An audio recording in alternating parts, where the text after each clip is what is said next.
everyone. This is Dan with the Spiritual Underground Podcast, coming to you from the wood shop at DTM Enterprises, my little wood shop in my backyard. Real quick about the podcast, it's a 12-step based recovery podcast.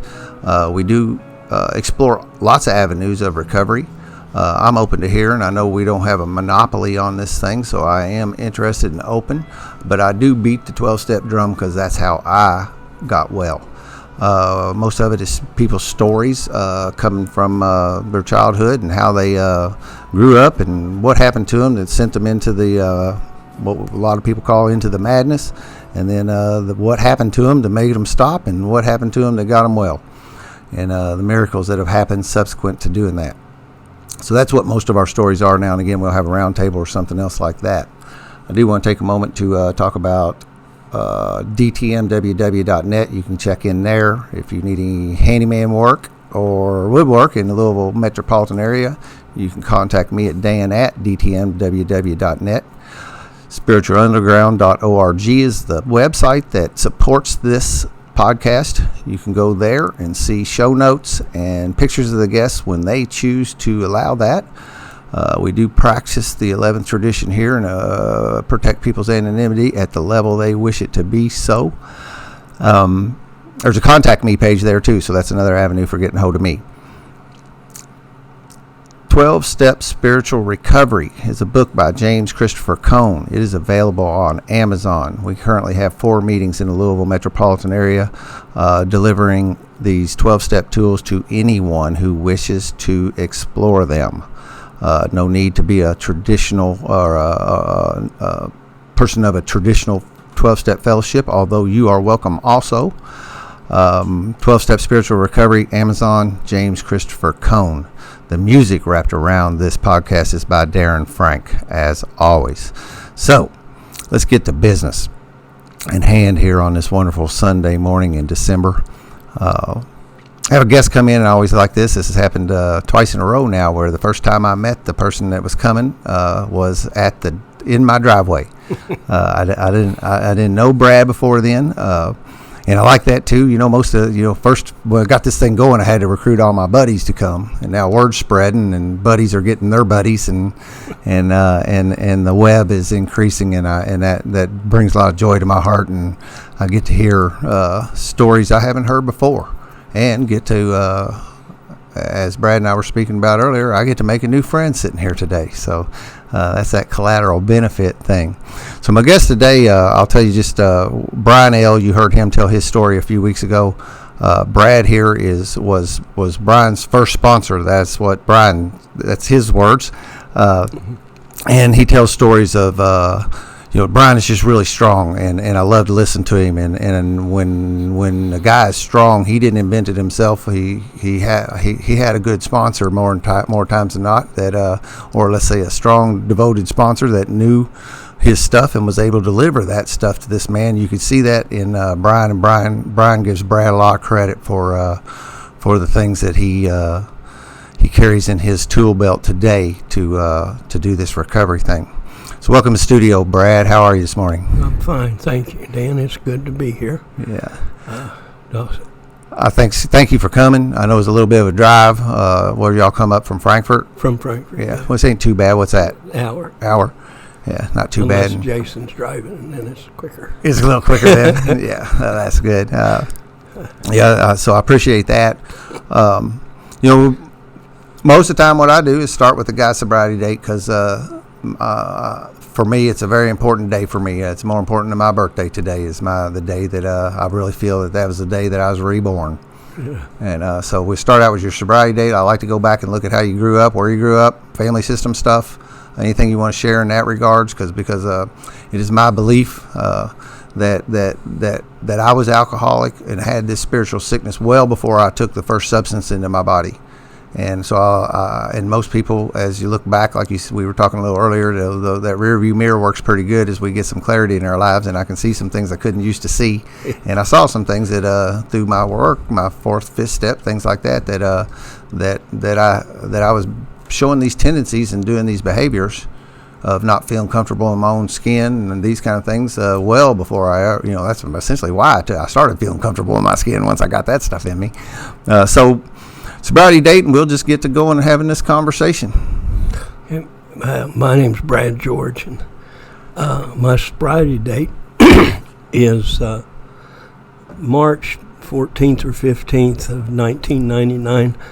Not really sure, because I was drunk, and I had no idea that I was getting ready to have my last drink.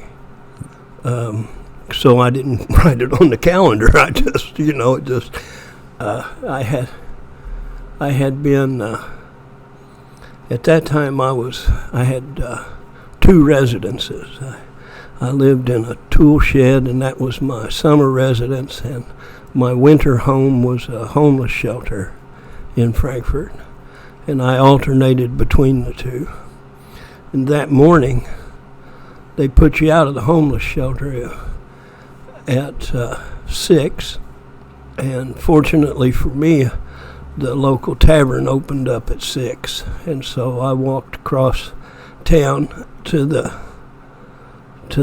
tavern, and I just had a little bit of money in my pocket, not much, and I had my last drink, which Cafe Royale, but what it really was house whiskey and a styrofoam cup full of coffee. And I shook that down, and I knew I was running out of money and that I was going to get really sick, because I had drank, by that time I had drank to the point where I had to have liquor in me or I would be really sick. I had this old pink blanket, a quilt, in the tool shed, and when I was out of money, I would just wrap up in it and lay there and shake it out. I knew this was really going to hurt. And that particular morning, it was just cold as God. It was awful. And I got a plan real quick. I decided that if I could save this last $50, I could get on the bus and go up to the bait shop and hustle maybe a game of pool, and I could get enough to drink for a while, and that would put it off. And so I had my plan, and off I went, and I got on the bus, and there was my estranged wife. And that's a whole nother story, but she was sitting there going to work, which I hadn't done for quite a while because I wasn't able. And I had a new plan. I didn't have to shoot pool. I just sat down beside her, and what my plan was I was going to hit her up for $10 or $20. Yeah. And so I drug myself over, and I sat down beside her trying to act all pitiful. I didn't need to act. I was already shaking. And I said to her, I'm having some problems. And she said, yes, you sure are. And I was almost to the point of asking her for, I said, I think I'm going crazy. She said, you've already gone crazy. And that's the way I remember. And about that time, we pulled up to the stop where she was getting off, and I couldn't let her get away because that was my meal ticket for the day. And so we walked in this little joint. It was a tea room, of all things. And we went in there and sat down, and I was still planning on getting some money from her so I could, I didn't want to get sick. I just didn't want to get sick. And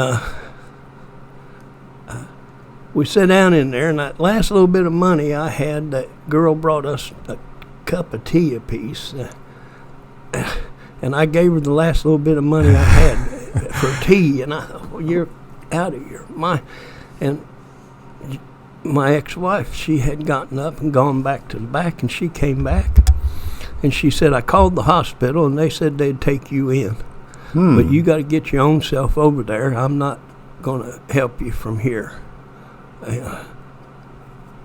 And I said, well, okay. And that wasn't the kind of help I was actually looking for. No, but- and it was just really weird that I would even consider it, because the bait shop wasn't that far away. I could have walked to the bait shop quicker than the hospital. But I took off walking out across there, and it's about maybe 2 miles over there, and it was cold. And I walked over there and turned myself in. That was middle of March of 1999. This orderly, he took care of me, and I noticed on the chart it said acute alcoholism, and I thought that he was flirting with me. Yeah, I'm cute. And they took me to a room off to myself, and I promptly laid down on the floor because I didn't want to mess their bed up, and That's interesting. I just was laying there, and I had the remote next to my head, and I turned it on to the Weather Channel, which is my favorite because it's just on. And the doctor came in, looked at me laying on the floor, and he pulled his chair up over there close to me. He didn't make me move or anything. He just talked to me for a minute or two, and he said, "Do you ever think about suicide?" And I said, "Well, yeah. Doesn't everybody?" Apparently not, because he got up, made a note or two, and he said, "I'll see you later." And then they came in, took my shoestrings and my belt and all that stuff, and they whisked me upstairs. And by that time, I was getting sick. I was shaking and getting sick, and knew it was coming. And I honestly look forward to going upstairs. Take me, lock me up.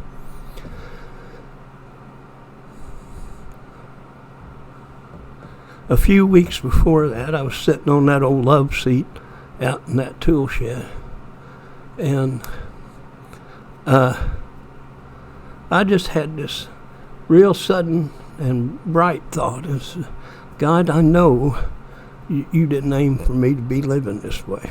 And that was it. Yeah. No big deal, nothing, but it was a crystal clear thought. And everything that happened after that apparently has been God showing me how he did intend for me to live. Yeah. So I was raised in East Central Indiana, and I was raised in a small family. Well, the extended family was huge, but my mom and dad and I had a brother, and it was just the four of us. Dad would drink occasionally. The day he died, he still had the same bottle of Echo Springs sitting on his shelf, and I promptly took care of that.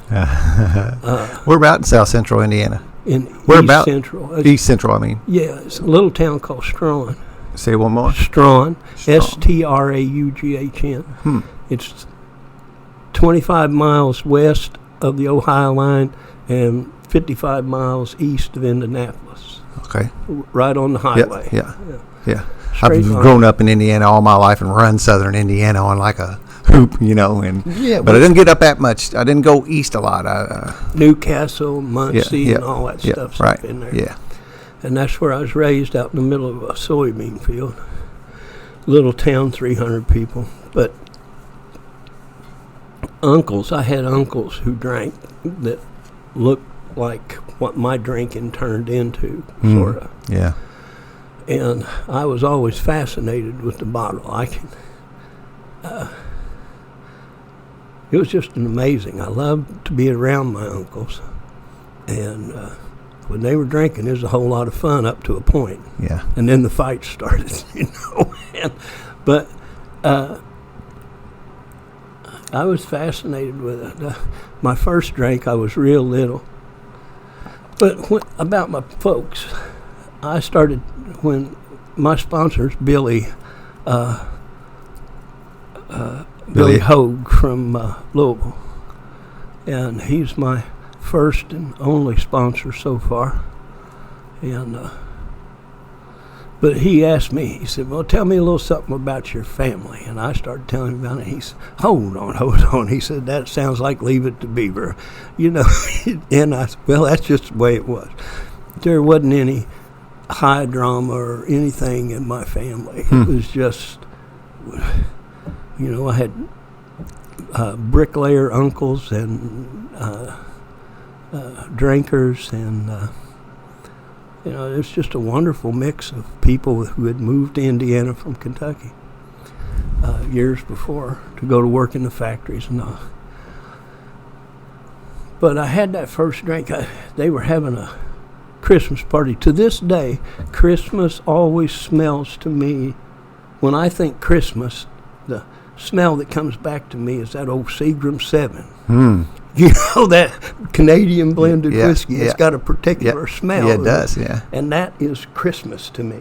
It happens every year. I don't care. I've been sober over 20 years. You know, now I think about it, it kind of has a little like piney kind of, almost like a gin kind of juniper kind of that introduced into that Canadian mist and Seagrams. I had not thought about that. I was just sitting in the chair the other night. I got a big whiff of Seagrams, and I thought, there ain't none in the house. We turned the Christmas lights on. But that's all. But there was a bottle of Miller High Life beer sitting over in this windowsill, and it was the prettiest thing I had ever seen. The light was coming through it, and it was just amber and bubbly. It's almost like a commercial, I promise you. And I picked that baby up, and I had me a big drink of that, and it was the nuttiest, most wonderful flavor I had ever had in my mouth. I thought, this is grand. And somebody promptly came in and said, you're not supposed to be drinking that. You're too little. And took it away. And I was fascinated with drink from that point on. I was fascinated. Now, and I say there wasn't any high drama in my family and in my youth. And that's not exactly true. What it was is there used to be this torture. It was called the torture of death by 1,000 cuts. And the story was that they would make these little bitty cuts on you. And eventually it would bleed you down, and you'd be in so much pain that you just wanted to die. And that's what my youth was like to me. Yeah. Now, I found out just a few weeks ago that I was actually fairly popular in school. It never felt like that to me. Yeah. It never seemed like that. I was always, something was screwy. You know, something was off. Yeah. And I just never felt, you know, I went through all the things. I think I've heard all this before, is that, you know, at one point I thought I was adopted. You know, I had to be adopted because these surely couldn't be my parents, you know, and I don't fit here. It's just goofies, you know. Yeah. I just wasn't there. And Wilson talks about in there that we alcoholics are sensitive people, and it takes some of us a long time to outgrow this serious defect, he calls it. Yeah. And it's like any little slight was another one of those little cuts, just until I was about 14 or 15 year old, and two friends and I, we collected our money and pop bottles and everything we could get together, and we headed to the Ohio line. You could buy 3-2 beer over there, and if you looked old enough, you know. So we got together and we got us a case of returnable, because they were all returnable back then, long neck Stroh's Bohemian beer, fire brewed. I'll never forget that stuff. And we had it. They put me in the back seat because I was the youngest, and they gave me the church key and the case of beer, and I was to hand that stuff out. I was good. Yeah, bartender. Yeah, and I opened that beer up, passed them around. Two went up front, and I had one, and did that again. And on that second one, I promise you, there was a glow started on the tip of my nose, spread back across my head and down my back. And I believe I laughed out loud for the first time since I was a little kid. And it felt so good. I thought, this is great. This is the stuff. I have struck gold. Yeah. And so here we come, and we're coming up the highway. And sure enough, I'm having a grand time. And the red light went off.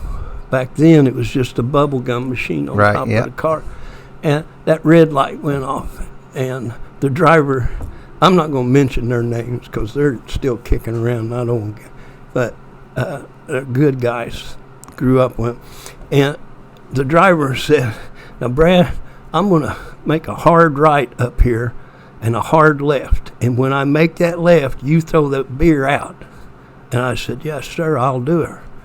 And so we made that hard left, and I kicked that beer out. And half a block down, he stopped, and the state policeman, got out and talked to us all and gave me a ticket for littering. And didn't do anything to the other two guys. So I got taken to the justice of the peace, and they called my dad. And he came over and paid $23 for littering my fine. So the first time I ever got a glow on, I got arrested. And it worked like that a whole lot after that. But I never, ever... That stopped some people. Yeah, but that would stop some people. Well, it stopped one behavior. I never threw another beer away, ever. The rest of my drinking career, you would never see, a full beer did not escape me. That's not going to happen again. No, and I've learned my lesson. Conservationist. I was going to save nature. I wasn't going to litter. Keep them. But yeah, I never. The last DUI I got, which would have sent me to prison for a year, would have, had it not been for a real sharp public defender who saw a mistake on the calendar, and it kept me from having my fourth down there in Kentucky. That was a year of jail time, county time, what they call. But that little truck I was driving was full of snow. You know how in the winter you put snow in there to keep it. Get some weight in the rear end? Yeah. And it was just bristling with beer bottles. And the police officer asked me, he said, have you been drinking? And I said, well, yeah. Look. Were you blind? And he said, well, come on and get in with me. And I said, all right. I said, can I pull this on up here a little farther? He said, oh, no, you got to leave it sitting right where it is. And that was my last DUI. How long before that? Was that a good deal before your sobriety date, or was that? Yeah, that was, maybe a year. Okay. So that's a long time. Yeah. But 4 months of that was spent in jail. Oh, was it? Yeah, and so what I was like is I was a really angry young kid. I was constantly having my feelings hurt, and I wasn't big enough to whip a whole lot of people, but I would fight, and I would get whipped, and I would get whipped then at home, for being in a fight again, and I was angry. I walked around all humped up and mad because this place just wasn't treating me right. Not the way I wanted to be treated. And that night when I finally was able to laugh, alcohol was always my solution. Yeah. Always. My solution to what? To sobriety. Sobriety is a pain. Sobriety was, man, that was rough. Yeah. So, got out of jail that last time. 4 months in, had all those plans, I'm going to go home, I'm going to straighten up, and everything's going to be fine. And I'll get back with my wife. We were separated again, and I was going to go back to work. I was a concrete finisher. I was going to go back to work doing that, and everything would be fine. And there was a little bar. I was on the way home from the jail, and I stopped in Dutch Mill. I never made it home that day. It's just I was going to have one or two, because after all, and I never had one beer. The bartender there, he knew me, and as soon as I walked in, he opened two, and I'm home. Even at one point, they had a table in the back, and had little Christmas tree lights and stuff up around it, and that was my seat. And I thought I was special. And it turned out they just wanted to keep me away from the rest of the customers. So that you sit over there. You sit over there, and that was my. We got a special place for you. Yeah, but that's. So I'm living in a tool shed. I couldn't work anymore. I'm living in this tool shed, and I thought that I was a little sharper than most people out on the street who were having to work. And I didn't have to work if I didn't want to. Blah, blah, blah, all that craziness. And I'm sitting in there at the same time. 1 minute I would be so lonely I couldn't stand it. The next minute I'm smarter and better than, I'm just back and forth like that. It was. Yeah, we look bipolar. Yeah. And it's, I looked something. I got it. I couldn't figure out why the women weren't just coming around, thick. And there I was in a tool shed. Well, when was the last time you had a bath or brushed your teeth? But that didn't dawn on me till I'd been sober for a while. Probably wasn't all that attractive. And so it talks about pitiful, incomprehensible demoralization. That's what I was when I went to the hospital. That I was actually believing that this was a good thing, that I'm sharp, that I'm right on top of all of this, and as soon as the weather breaks, here I'm coming out of chute 2. Yeah.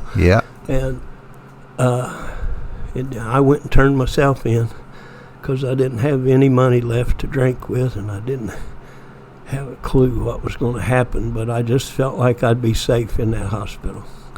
Yeah, and an angel walked into your life and pointed you in that direction, too. Like you said, you didn't have any, that was not your plan for the day. Was not, absolutely not. Now, and what they got, so here we go.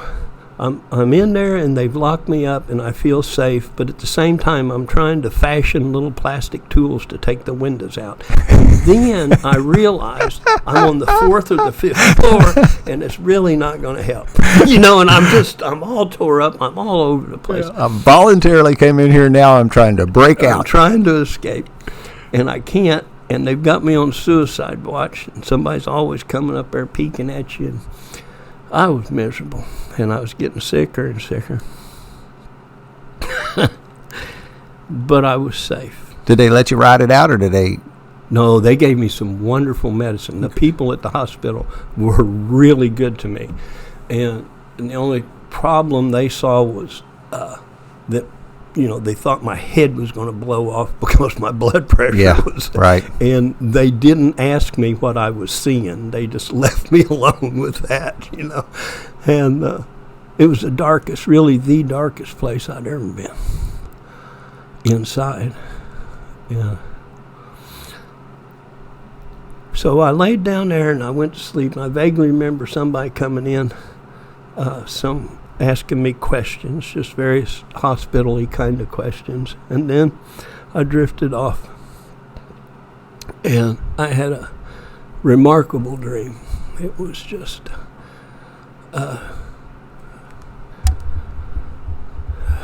I can't describe really the way the dream went or anything like that. But when I woke up, I sat on the edge of the bed, And I said, God, if you expect me to do this, I can't drink, and I can't not drink. You're going to have to help me. And that was that. Things started. They kept me in the loony bin for 11 days. They're only allowed to keep an indigent in there for 10. Oh, you got an extra day. Yeah. So they were trying to find a place to put me, out in the community, some kind of halfway or something. Not a halfway, it had to be a whole way. Yeah. They were looking for some place to put me, and every place was full. Every place. Yeah, I guess it was curing season. I don't know, but every place was full, except for they gave me this list, and I went down that list, and there was this one place. And what I knew I needed to do was just to lay down and heal. And right there it said the healing place. And I said, do you know anything about these people? They said, no. I said, would you call them and ask them if they'll take me? So they called them, and they said, well, yeah, send him on. He's already been detoxed. And they said, yeah. They said, send him on. We're ready for him. And so they said, they'll take you. I said, great. How am I going to get there? So I called around. I got a hold of a friend. And he said, well, Brad, I can't today, but tomorrow I'm going to be going to Chicago, and I'll drop you off there. And I asked him, I said, can you keep me an extra day, and he'll pick me up? And they said, yeah. Cool. Now, these are the webs. I'm talking about the little threads. Right. His son had died from alcoholism. And he was the guy that ended up taking me to the healing place. Yeah. And he said, keep in touch, and I did. And so I'm in the hospital there, and I'm waiting for the next day. And that next day came, and there had been a guy that was in there in the booby hatch with me. And he was he was a nurse, he was a red-headed guy. He died sober, wonderful. But at that point, he was there for the same reason I was. And he determined, a few days before I left, he determined that he wasn't really an alcoholic. It was diabetes was his problem, and all he had to do was take care of that. And he said, I'm out of here. I said, well, okay, I'll see you. And it's interesting how many of us will, take on some other disease, anything other than this one. Oh, yeah. Yeah, cancer is always sympathy inspiring. Yeah. I've got cancer. Your liver's swollen up this big. It's got to be. No, you're a drunk. Yeah. So I went up to the counter and to get ready to do the last little paper signing to get out. That on my 11th morning. That morning, and there was a paper bag sitting there, and they said, this was left for you last night. And I said, okay. And I opened it up, and there was a note in there. It was from this little red-headed nurse guy. And his name was Clyde. He's a wonderful guy. And he's gone now. He did die sober. It's just a beautiful man. And inside that bag was a pair of tennis shoes, a 12 and 12, and a big book. Wow. And the note said, I don't know where you're going or what you're going to do, but you'll probably need these when you get there. How cool is that? And so when I finally, I got to the healing place, and that's, a long time ago. They didn't take court orders or anything back then. It was just, and we started, the next day I started in step 1, and I didn't know what they were talking about. I had no idea. Didn't know anything about you had no AA. prior experience, no exposure whatsoever. None of that stuff. Wow. And I did go to one AA meeting years before, but we went to the bar and got ready. Yeah. And then we went to the AA meeting, and that was to get my wife off my back. You Yeah. know, she had gone to an Al-Anon meeting. Oh, damn it. So she told me that I needed to go to AA. I said, well, okay. So I went once. right, and yeah. I don't remember much of it. I caught a DUI when I was 16, was my first one, and they would court order me. And if I remember, I had to go to 3 meetings, you know, and I can just barely remember it. And they're still having meetings at that same building today, down here in New Albany. But I tell people, you know, the only thing I remember from that meeting is coffee, old men, and cigarette smoke. That's the only thing. And it was like a cloud. There was like a, you know, thermal barrier about this high off the floor, where it was smoke from there up. You know, seeing by you had to duck. But I don't. It None was of a that. lot like that. None of that nothing got into me. You know, from that, I was just checking a box. You know, they said if you to get your tail feathers put out, you need to do check these 3 boxes, and so I just went and did it. I remember they told me later that I shared at that meeting. Really? Yeah. Well, good job. You know. I had no clue what, nothing, you know, it's just, but I shared, I guess. And I love a newcomer share, man. I still do. When somebody comes in and they're, you know, it's one thing is if they got the guts up to share, most of the time, you know, there's something under there, you know, to maybe to work with. oh, I was drunk. Yeah, And but you know, that's, I'll talk. You can tell right now, I'll talk. yeah. So what happened to me was that they put me in there and they started me going to these classes. And I went to those classes and I didn't understand what they were talking about or anything. And finally, some of the guys, they would go into the smoke room. I still smoked in. Mm-hmm. And they would go into the smoke room and they'd be talking about this big book. And finally, I got the big book out, and they would read to me so that I would know what in the world they were talking about. And so we started reading, and I really began to recognize myself, some of the stuff. And at the same time,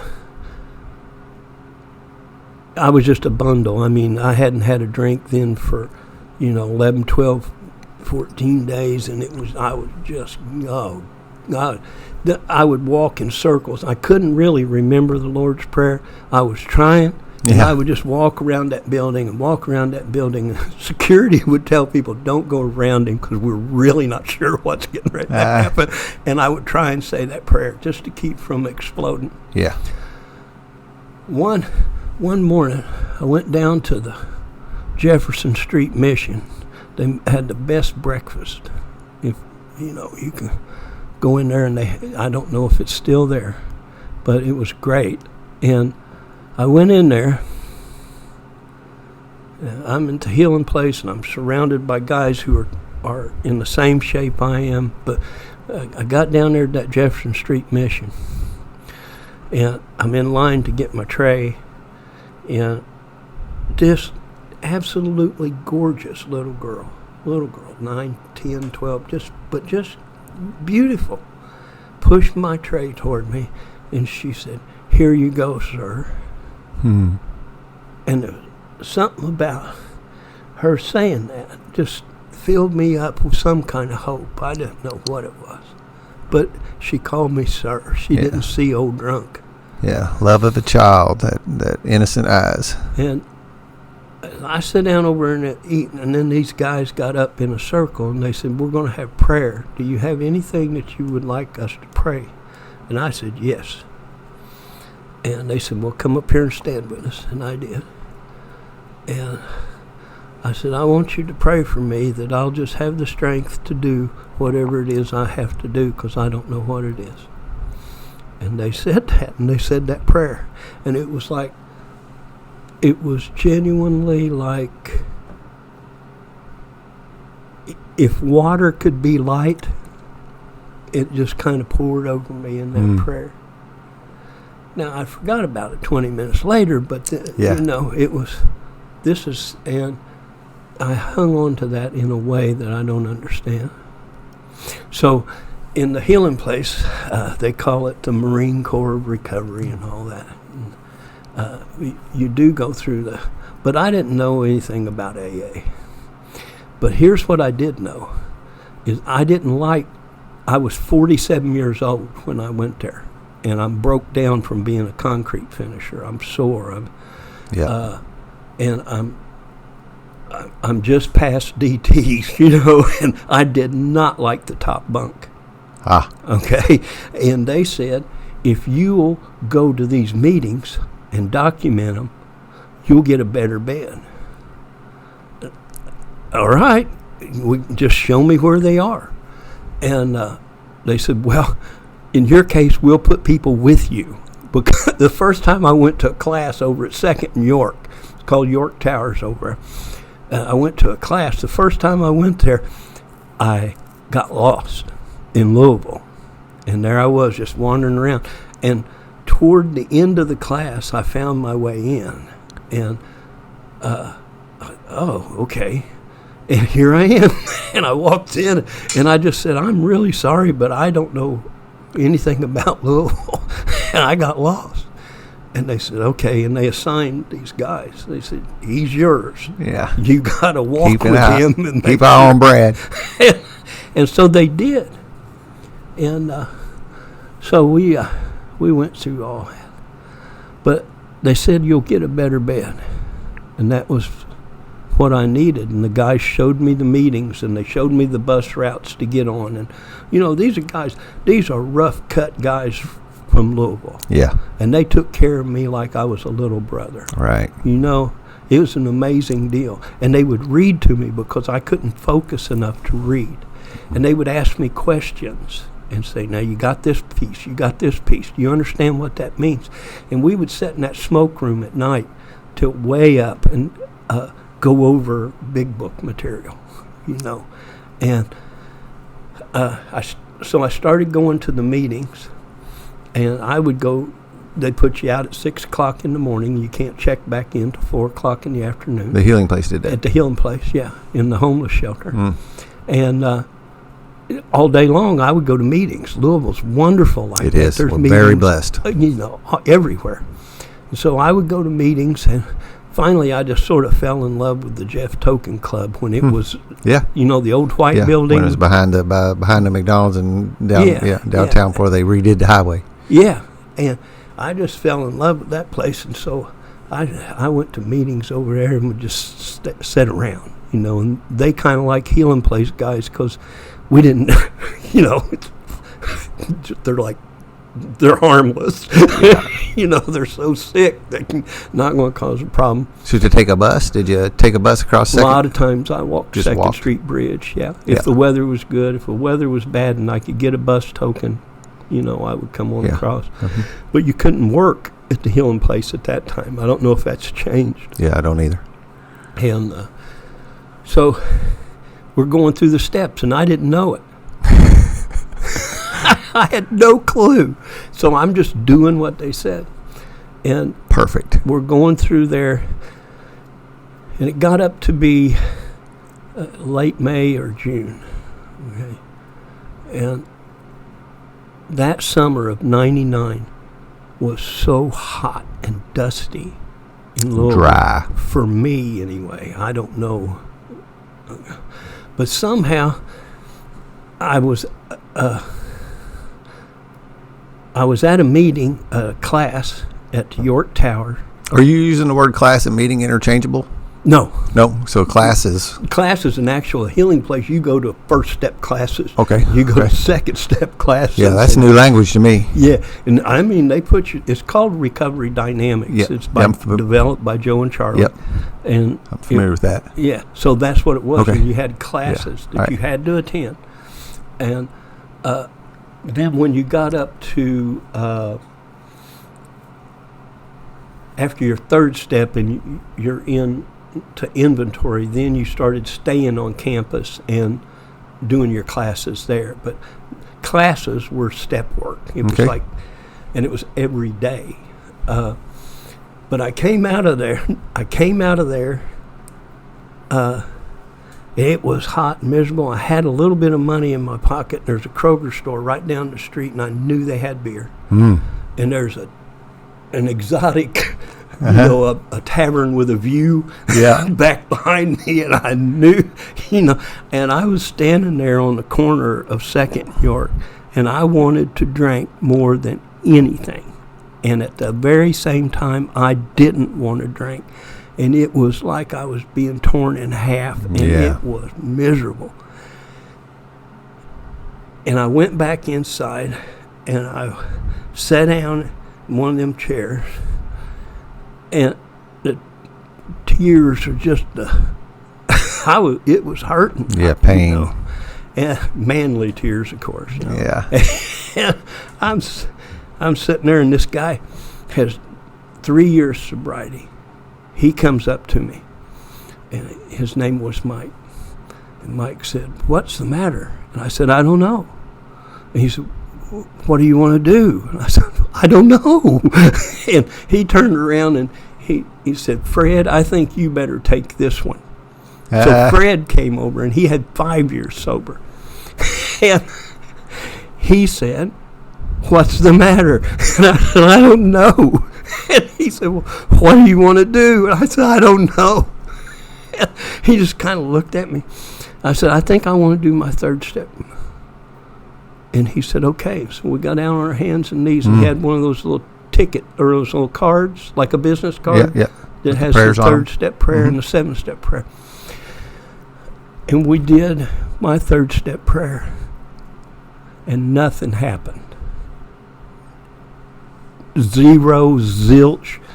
Cecil B. DeMille didn't show up. Moses wasn't there, and the sea didn't part. Nothing. It was just like empty. I thought, well, I hadn't noticed I'd quit crying. And I walked out of that building, York Tower, and the 2nd Street bus pulled up. And I hopped on the 2nd Street bus, and I rode around Louisville the rest of that day, mad, upset, because nothing had happened on my 3rd step prayer. And it didn't dawn on me till later. I hadn't thought about a drink since. To this day, I have not been thirsty Wow. for a drink of liquor. Not been thirsty. For an alcoholic, see, I'm a real alcoholic. I'm an alcoholic. And now I did lots of other stuff. Don't get me wrong. I mean, I'm not, partly purebred or anything. Anything. I didn't like smoking pot. It made me feel goofy and paranoid, and I did not like that. And I love amphetamines. I mean, I was wild about those things.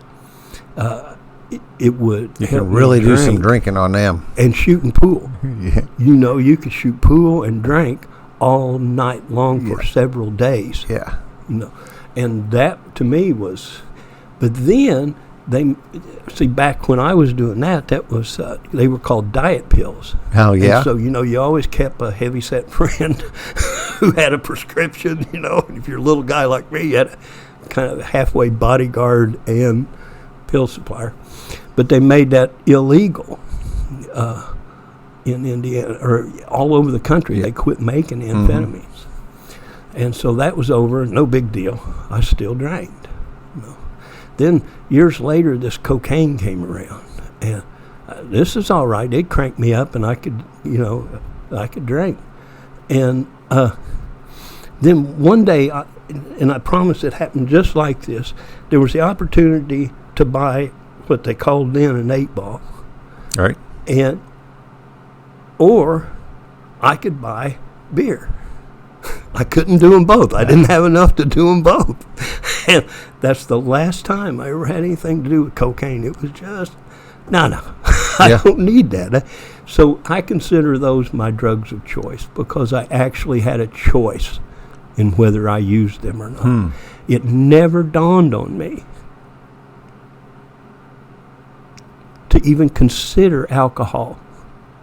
It was like this river of amber that ran through my life was a constant and steady. It was always there. So, yeah, I had done that. No, I was raised in the 60s. Let's get over it. Right, I mean, yeah. that stuff was going on. And Well, most of my drug use came in the form of things that helped me drink. Yeah. You know, and that's one of the reasons I didn't really like pot, because it put me down. And anything that was a downer kind of stuff, like guys like Xanaxes and other stuff that would drop me down, Yeah. that was never what I was looking for. I was always looking to continue. I wanted to drink as long as I possibly could between sleeps. Yeah. Wait, that Professor Peabody or Dr. Peabody, did you ever hear him? I don't know. That might be a new one He started to me. He started a treatment, sort of a treatment thing that was successful back in the 1800s, long time ago. And in the front of the Common Sense of Drinking, I think. So in the front of his book, he talks about that 8 hours of sleep without a drink is an unusually long period of sobriety for an alcoholic. And that's true. I would wake up at 3 o'clock in the morning, almost like clockwork. My body is telling me, you got to have a drink. And I would get up and I would drink until I quit throwing it up. And I could finally hold it down, you know, and then I'd be smoothed out. And the day has begun. Yeah. And they told me that I had a phenomenon of craving, you know, in my first step work. The phenomenon of craving is described in the doctor's opinion, and it's wonderful. It's a piece that we have to understand this first step. And the simplest way I could ever get it to work in my head is that when I drink, I get thirstier. It's just that simple, and that's the way it was. So I've been diagnosed with type 2 diabetes, and the nutritionist who's working with me said, now you need to drink 8 glasses of water a day. Right. There's no way I could drink 8 glasses of water. But if you put a 12-pack down in front of me when I was drinking, and you said, you got to drink this, I would start and tell you, you need to get onto the store because this is not going to be enough. Yeah. And I just got thirstier with every drink that I took. That's the phenomenon of craving. Right. The other part of that first step, there's 3 parts to it, the way it was explained to me, is this mental obsession with the relief that I get from drinking some alcohol. It is like sobriety, being without a drink, life sucks. Okay, it just does. I'm in conflict with everybody around me. It's just one war after another. But I know that all I have to do is take a drink, and I'm going to feel calmer. Yeah. I'm going to just be okay. And that is so strong in me, the desire for that relief and that smoothness, that it will take me to a drink every time, and there's not a thing I can do about it. I never could not drink, even when I wanted to not drink, which was not very often. Or when I had to not drink, that was miserable. And it would only last for a little while. The minimal amount. Yeah. And so they showed me that. And then the other part is hyphen, new thought, unmanageability. Well, my life was eminently manageable, I thought, when I was drinking, because I felt like I was managing it.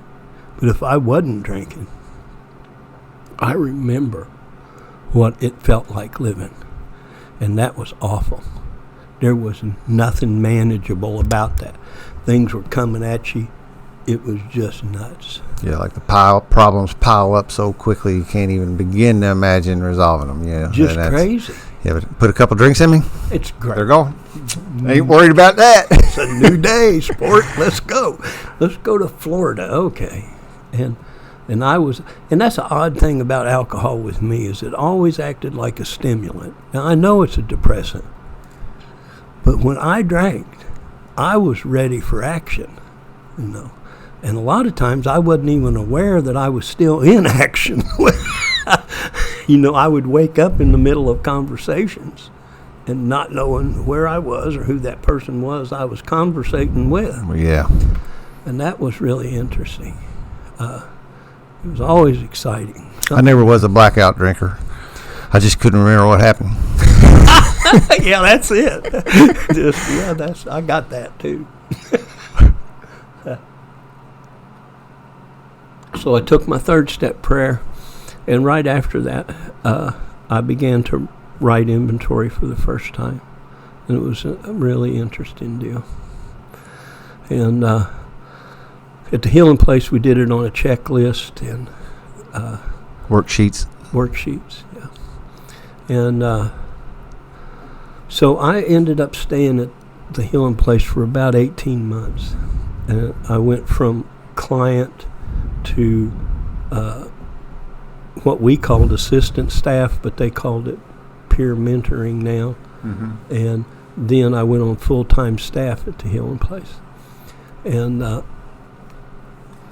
so I was there for a bit. Then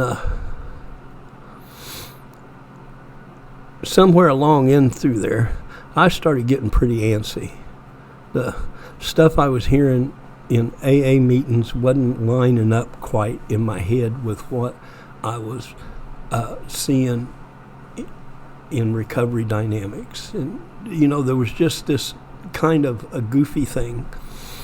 And so a friend of mine,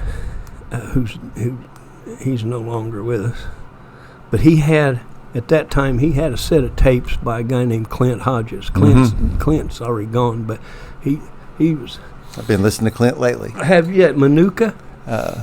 Billy was here, and then Brian ended up sending me the links to the Sky Camp, the big talk there. So, and I got to pour stuff in me 2 or 3 times. So I work all day long out, like doing handyman jobs and stuff. And I wear earbuds and I listen a lot of speaker stuff while I'm working. And I've listened to that like twice in the past couple of weeks. Well, we had tapes back when I was getting sober, and I would play those things on high speed, you know, and they sounded like the Chipmunks. But I had limited time at the Healing Place when I could listen to that, so I wanted to get it all in. Yeah, you know, you can, like today, just as an aside, like these podcast things, they'll have a little step up where you can make it go 1 1/4 faster or 1 1/2 faster, right? You know, and you can step it up so you can get through it a little quicker. Yeah. But because you can take it in faster, you know, than them guys normally talking, you can absorb it quicker. Yeah. So, and Billy's all involved in this too. So, this friend, Don, he said, why don't you listen to these tapes? And I said, okay. And they were Clint. And he was at Manuka at a retreat, a step retreat. And I listened to those, and I mean, every light in me came on. It was just like, yeah, this is what I've been looking for. The way the steps were broken down, you know, and his experience with the steps. It was just amazing to me. And so I asked Don, I said, Don, where did you get those? And he said, well, see that name written right there that's the guy that I got them from. And it was Hogue. And I said, well, where do I find him? And he told me where his home group was. And I said, okay, how do I get there? And he said, you take I can't remember which bus it was. It may have been the number 2. But anyway, he said, you take that out there to Trinity High School on Tuesday evenings. And so I did. There I went, and I went out there, and at that time it was a pretty small meeting. Now it's a lot of men. Large. But it was just about 20 or so of us sitting in a circle in one corner of that big room, and 20 or 30. And so I went in there and I plopped myself down, and they always introduced themselves. Go around the room. I just sat there and listened, and sure enough, my name is Billy Hogue, and I'm an alcoholic. I got you. And I don't remember anything else about the meeting, you know. Just, yeah, oh, let's get on, come on. Get this thing over with so I can talk this deep. Yeah. So I got out in the parking lot, and I collared him out there.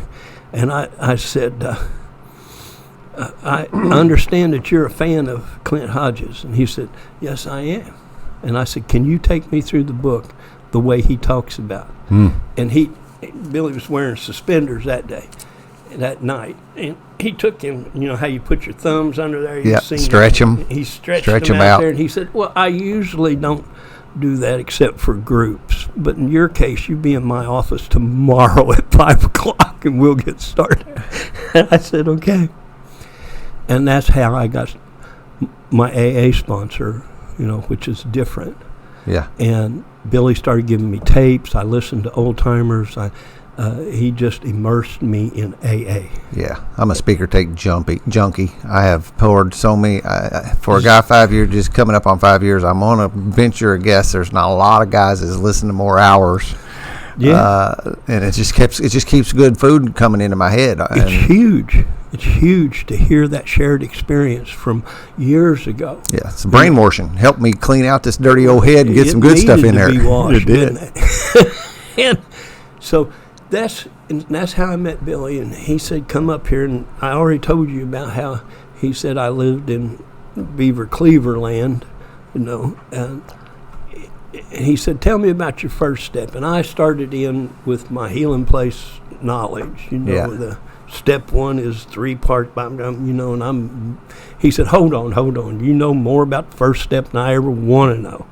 He said, but what I've seen is you can't sit still.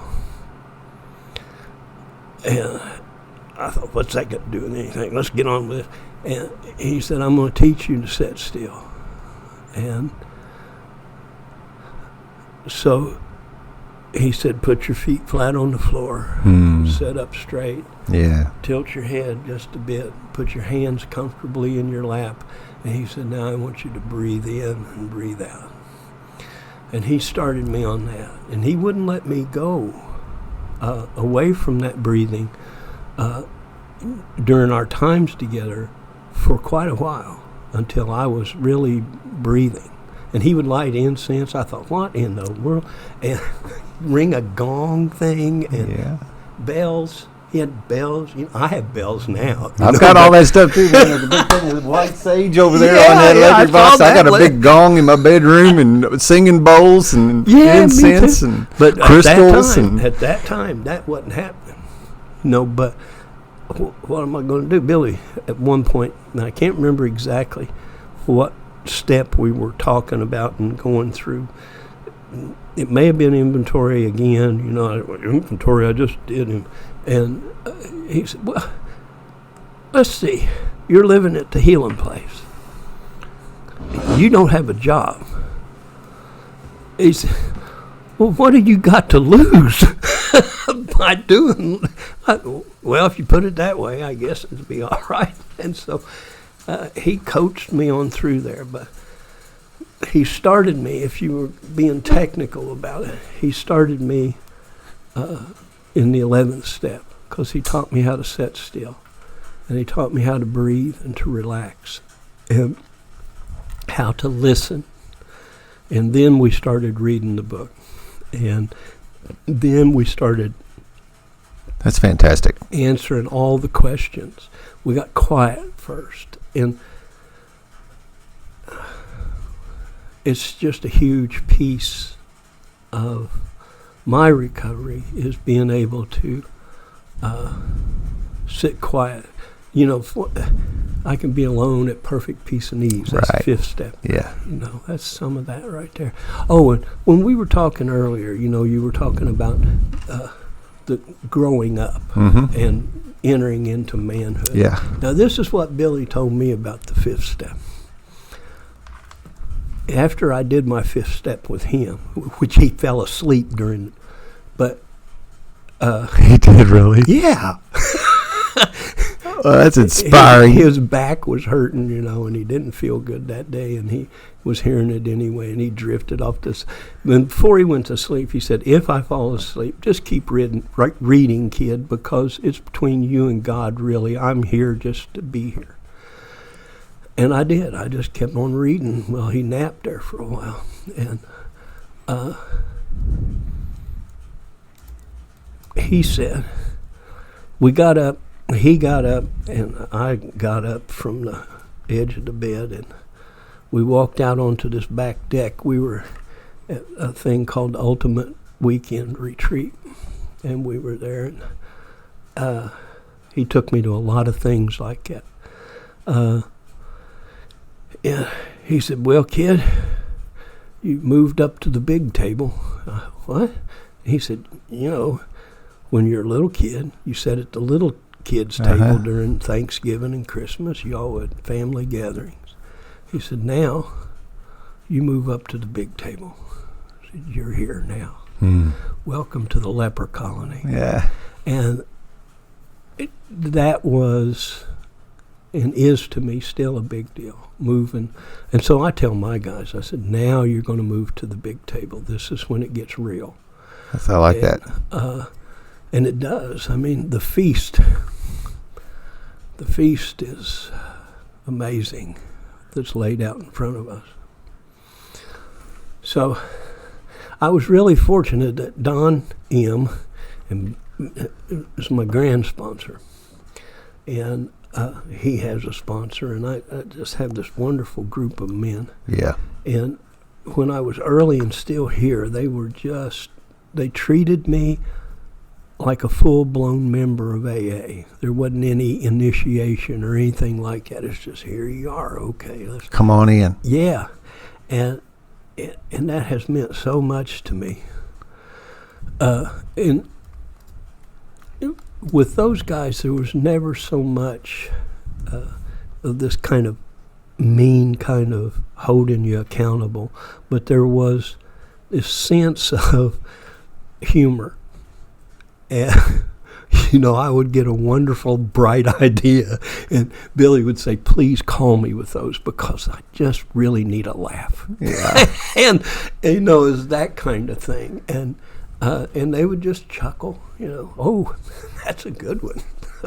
Now let's look at sanity for a while. Yeah. Billy told me that I had been gone so long and was so out of touch that I had no idea what sanity would look like when God returned me to that. And so I had to go in there, and in the book, I had to go through there, and I had to find a picture of sanity. And I found one for me.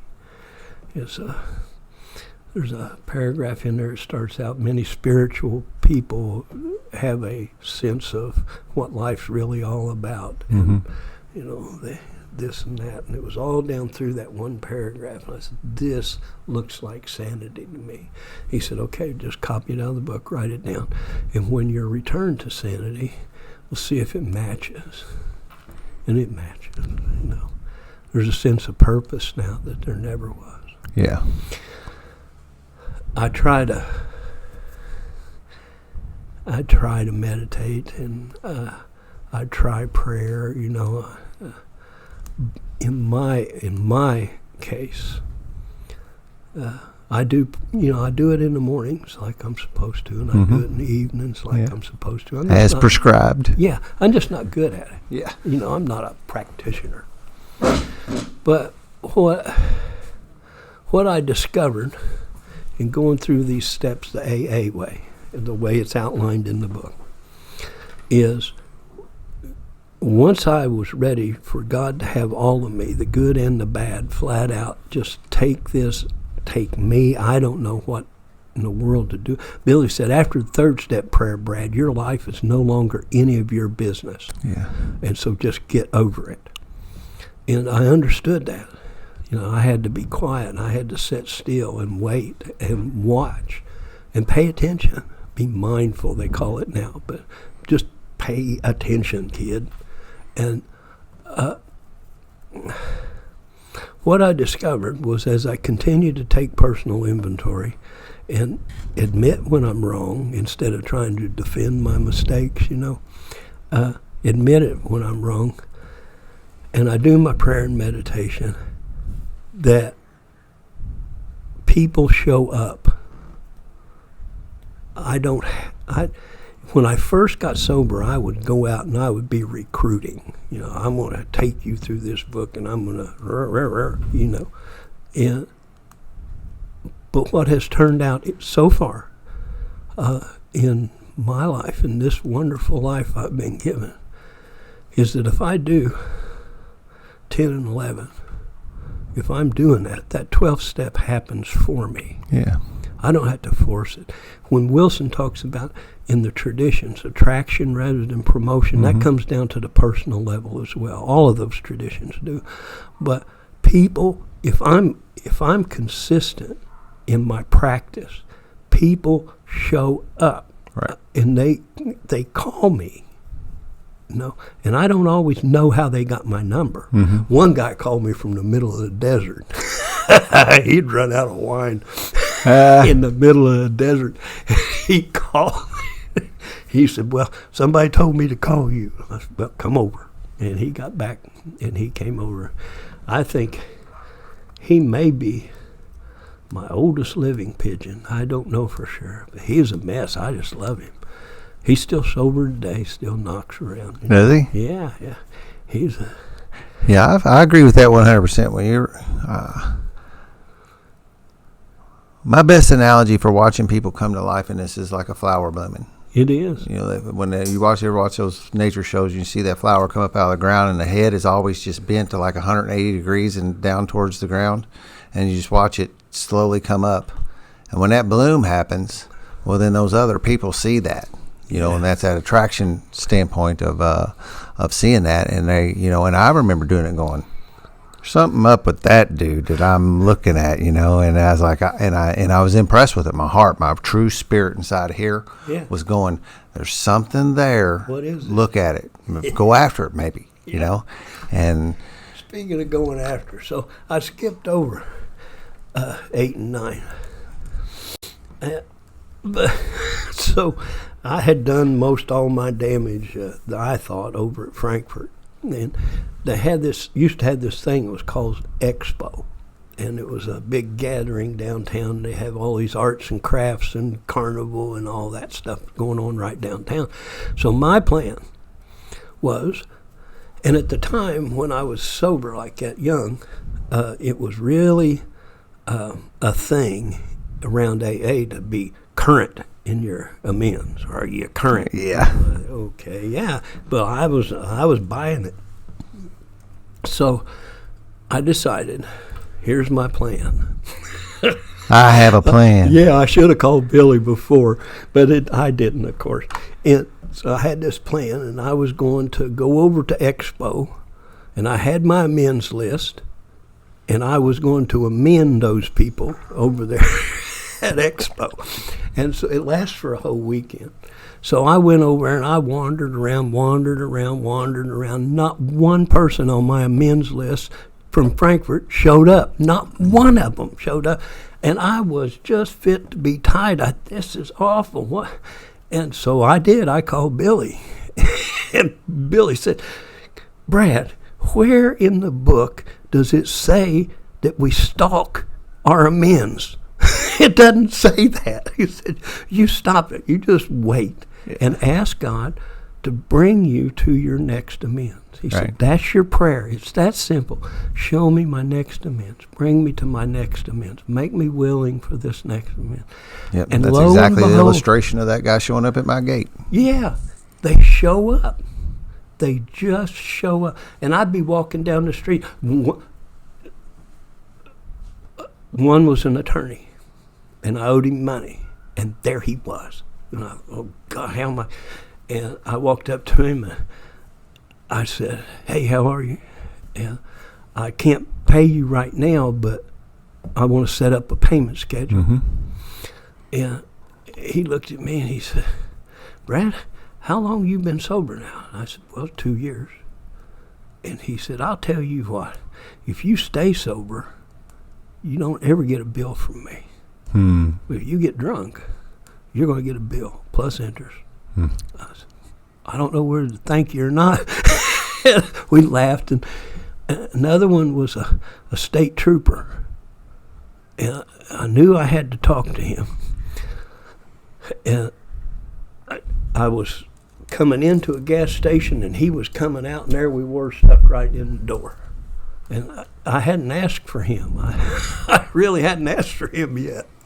And we stepped off to the side, and he said, how are you? And I said, well, I'm doing pretty good. I'm not back to work yet, but I've been sober now for 2 years. And it took me to be able to be really gainfully employed, it took me about 5 years to be employable. I was pretty sick when I got here. And he said, you don't owe me anything. I said, well, what about, I thought I owed you. He said, no, you didn't owe me nothing from that deal. I said, that's water under the bridge. He said, you just keep doing what you're doing. And that was amazing to me. And so those people just kept showing up in my life. Restitution you got to make. And you make the best deal that you can, and then you write those little miserable checks that just kill me until you're caught up. Yep. And so I did that. Yeah. And you think you're done, but you really don't know all the harm you caused. Just a few weeks ago,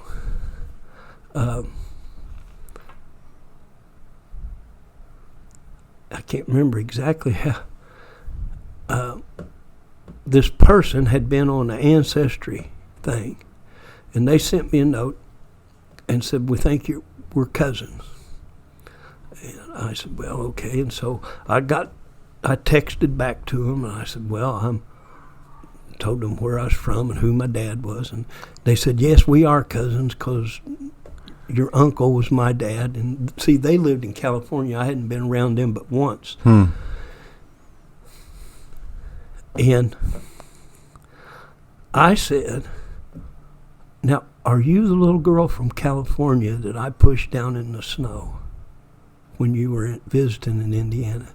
And she said, yes. Wow. And I said, I am so sorry. She said, what that did to me was I was terrified of snow for years after that. She thought she wasn't good on snow. And I'm sorry I was a thug, if anything I can do. And she laughed. And we talked on there, texting back and forth. And I said, I've been sober since 99, and she got sober, as it turned out, 7 or 8 years before me. Wow. And we've been talking back and forth now. It's like, see, I thought I was all current. Right. But they keep coming up. Yeah, I reject that a little bit. I hear that now and again, like, have you done all your amends? I don't know. I got a clue. I feel like I have. I feel solid. I'm okay today. I feel all right, but yeah, who knows? Yeah, and they just show up. Now, I had never forgotten the incident of pushing her down. Yeah. In all of those years, Yeah. I had so in 60 years, I hadn't forgotten that I had done that. Now, I'd done a lot of other crap, I know I have, that I don't remember. Okay, but that one with her had always stuck there. Wow. And we got it clear. And Yeah. we got square with each other in a text message of all things. Yeah. Now I get to see pictures, and she sent, and it's just a whole new ball game again. Yeah. So families reassembled, this kind, where you got that come free. back together, and now you have this relationship and clean that house, and She got free, and I got free. Yeah. We both got free, Yeah. in that. And she's been sober in that. that is too cool. That's a wonderful story. Golly.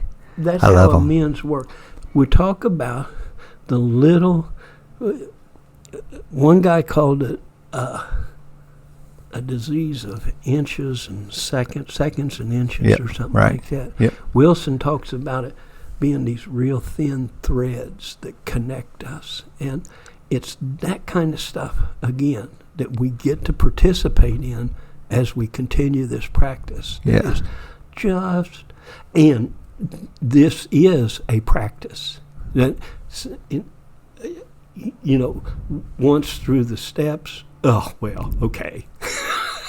No, and I get to write inventory way more often than I thought I'd ever. I thought that checklist was going to be the end of it at the healing place, Yeah. And then I thought my next one this was going to be the one that sends me into.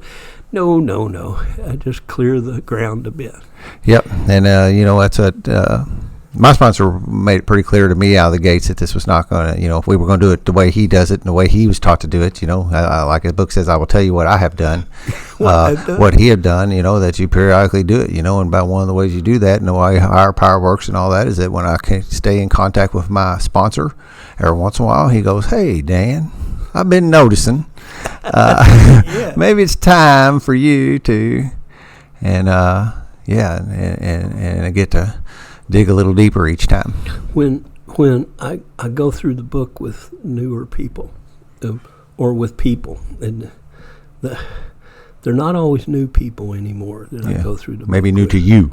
Yeah, and I always get to write a little piece of inventory with them, and I get to fifth step with them, so that I'm showing them how I actually do things. Yeah. So there was this.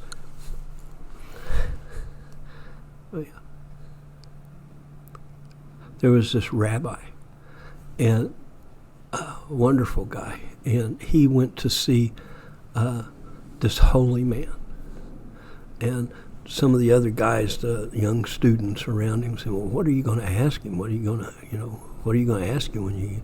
He said, "I'm not going to ask him anything." Well, why are you going to see him if you're not going to ask? He said, I want to see how he ties his shoes. I want to see how he really lives. That's what we need to be able to demonstrate in our practice, how we really do this.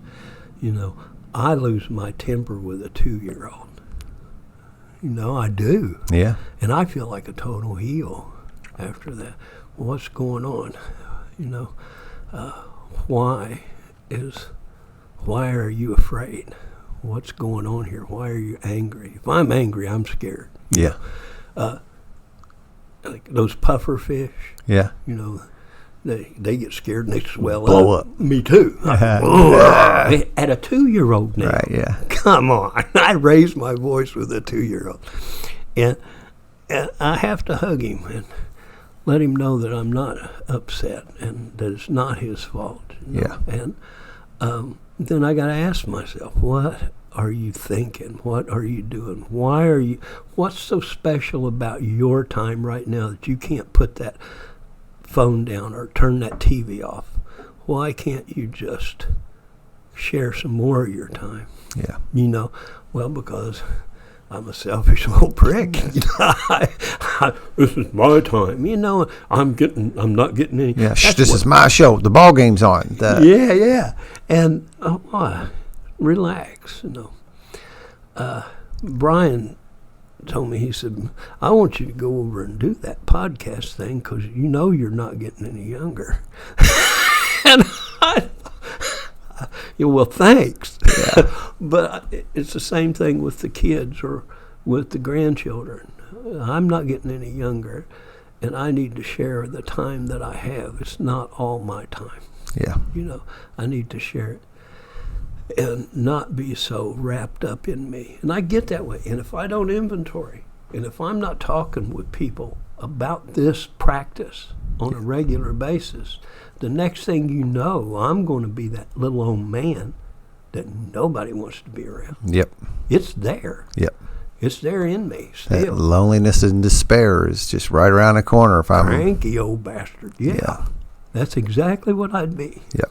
Yeah, and I see some people in my life that I'm actually stay in contact because something tells me to just not knock them off, but they're living lonely existences and doing that, and for whatever reason, they tolerate me and I tolerate them, and I just hope I don't want to alienate them. That's what I certainly don't want to do, but it's hard to do that, and you watch them and just pray that they someday do it, and if they don't, they don't. The fact of the matter is some people have to die from this disease, it seems, because that's what happens, and that others of us can live. And that's a little high thinking for me, but yeah. I know I can't figure it out. Wilson couldn't. We don't understand why. We don't. No. But it's an amazing deal. Yeah, I got a couple teenage kids, and I love being a sponsor. there's absolutely nothing in my life that brings me more joy than to get a guy and take him through this work and watch him come to life, and then watch the miracles start happening in his life, and there's collateral benefits, because their mom comes up and thinks I saved them, and I'm like, what? I wasn't me. Played a part. Thank you, ma'am. I can accept the compliment with gratitude and understand but I make sure that they know it ain't me. It's this. Yeah. And watch him walk his path, and it's just man, I don't know. That's like I said, it's my primary purpose in life today is to do this deal.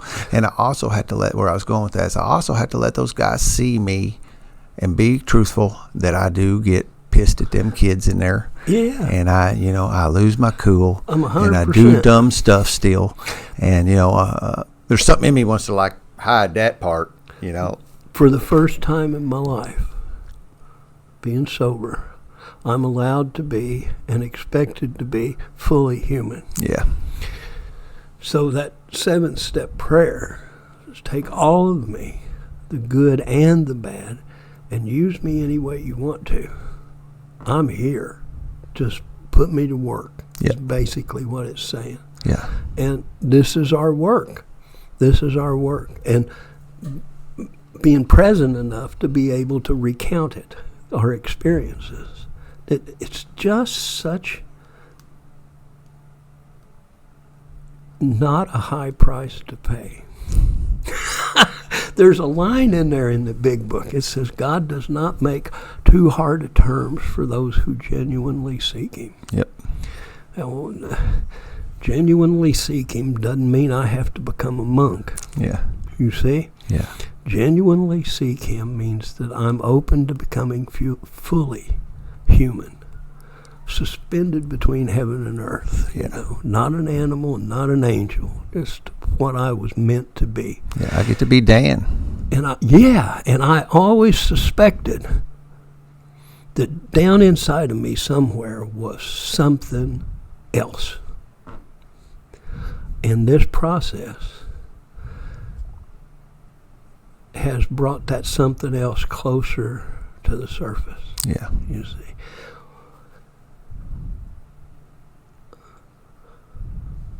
I always suspected I could be a good friend.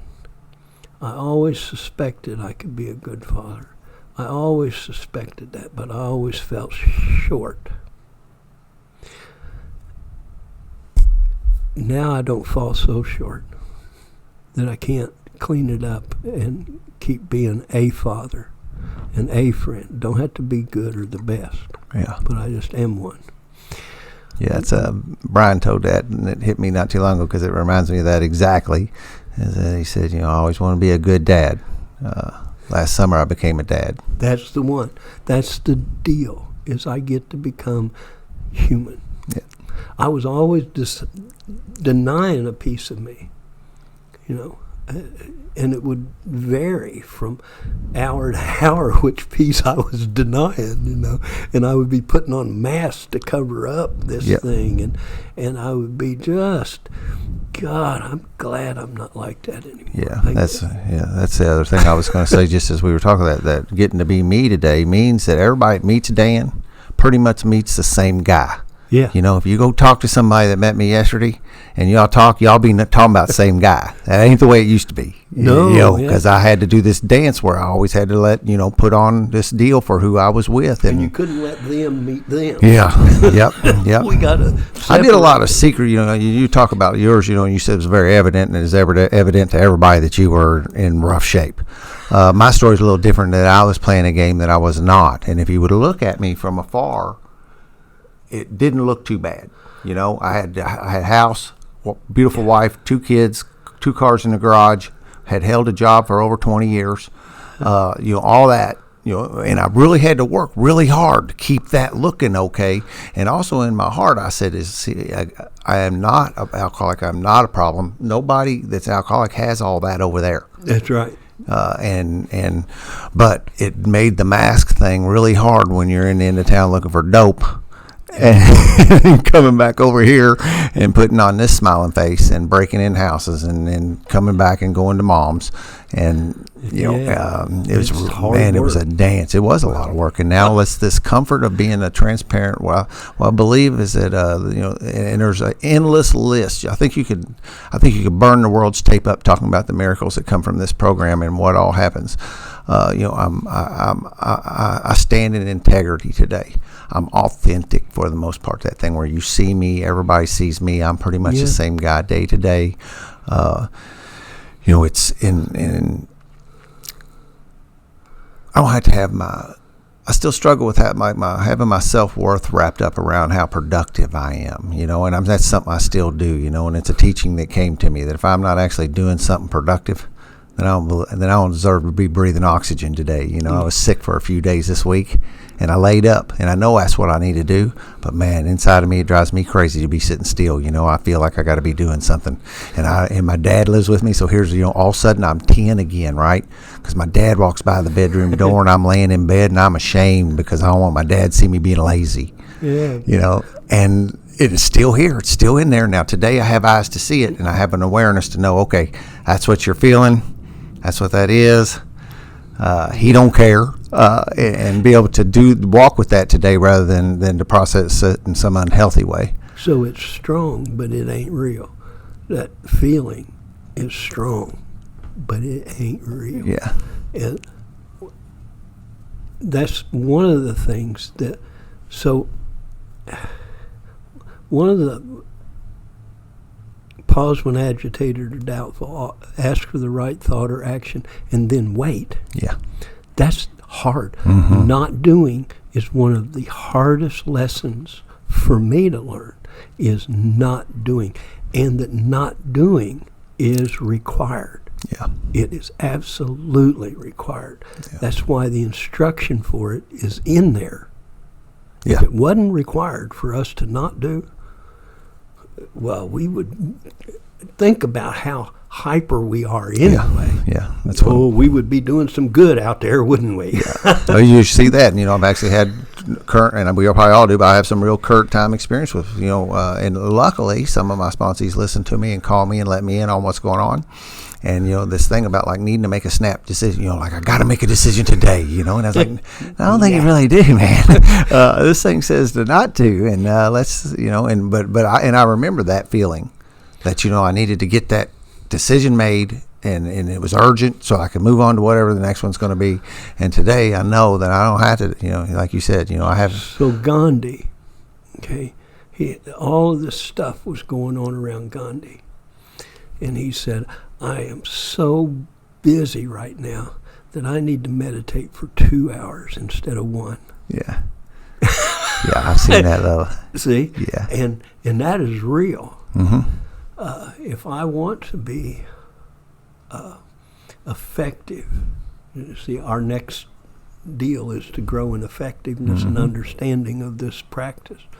And if I want to the end that I want to grow in effectiveness and understanding of this practice to the end that I can be helpful to the people around me. Right. Okay. If I want to do that, I have to be still inside, because my direction comes from inside. Yeah. And if I'm not still, I'll get a wonderful idea.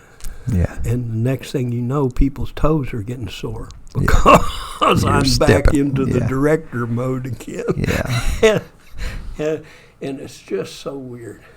I liked it. Something else I relate to was that Billy got you meditating early.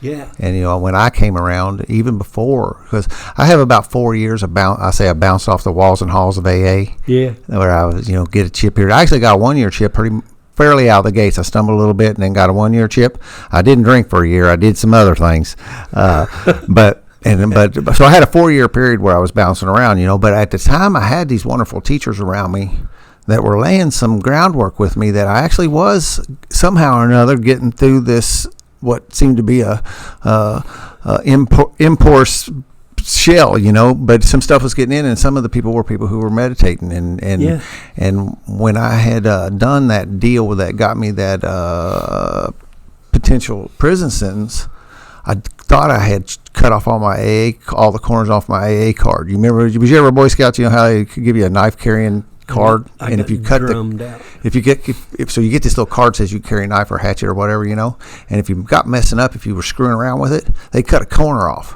And if you got all 4 corners off, you couldn't carry your knife no more, and you had to go redo the deal to get it back. That's the analogy I use. I thought I'd cut all corners off my AA card and couldn't come back, and that's just my pride and ego and all that, doing all that. But some friend, God tricked me, and some friend was having a meditation meeting, and I said, "Well, I'll go to that." Yeah.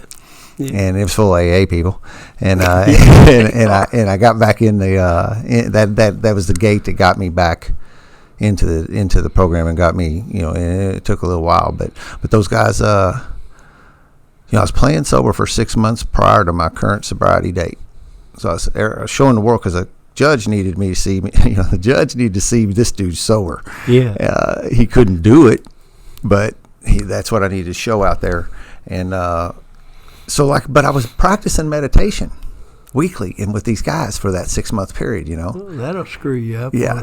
But actually, when I actually hit that point where I was actually ready, I had that under me. So I had some stillness. So when I was sitting with my sponsor early on, I wasn't like a jitterbug on a string. Yeah. I had some stillness, and that really helped me to get to when he would tell me when I was going to, we have a thing in our thing where you sit down and you ask God to help you do this work as you're going to do it. And you sit down and you sit quietly for a few minutes and wait, and then we do the work. And so that wasn't, that foundation back there made that not be so difficult by now, because I've been practicing this meditation thing even though I hadn't been, staying sober. Now, I wasn't drinking like I once did. It was really, really difficult managing like that because I had the kids half the time and I couldn't drink when they were here. But man, the second I dropped them off at their mom's house, man, and then I'd have to hide for 3 or 4 days and not let anybody see me. And yeah. Middle management is not my position. Yeah. It's just too rough. Yeah, I don't, and it was just, I have a list of things I ask a guy and some ground rules when he asks me to sponsor him, and I just lay it out because I want the expectations to be out here, and this is what we're going to do, just so you know. And one of the things I want to know is where you're at with your prayer and meditation life, and I get a guy starting to sit quiet and looking at that early on. I don't wait on starting to teach a guy to be still. Yeah, it's being still is a huge piece of this thing. Yeah, I used to sit for hours at a time, stare at the Weather Channel, black and white TV, and I think about it, and now I can sit for a long time and stare at nothing and be just perfectly all right with that deal. Yeah. I love being quiet today. Just being still. I grew up, we grew up in the woods and hunting and fishing. Dad threw everything at me that I wanted to do. Exposed me to a lot of cool stuff, and I'll be forever grateful to that man. Hunting and fishing was something we did together all my life, and some of that stuff had to go away for a little bit while I started to recover, because I had turned all that stuff into drinking activities. I would go down to the cabin and just get smashed all weekends. I looked like all my hunting gear was there. And some mornings I even dragged my ass out to the bottom of a tree someplace and go to sleep.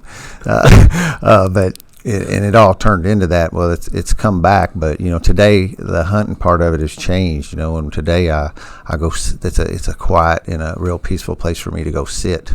Yeah. For a bunch of hours in a row, and nobody will bother me, and it's a little bit of an excuse, and that's what I do when I go to the woods today. Is just go be still out there, and it's great to find those sanctuaries. Yeah, it is. It's also necessary, I think, to make my sanctuary portable. Yeah, so that I can envision in my mind's eye. I can envision at the foot of a tree in the shade. And then I can look around and I can see all that, even if I'm at the train station. The doctor's office, the grocery store line. Any of those places. And in my mind's eye, there is always water. And it's always a kind of a dark pewter color, and it's always smooth and still.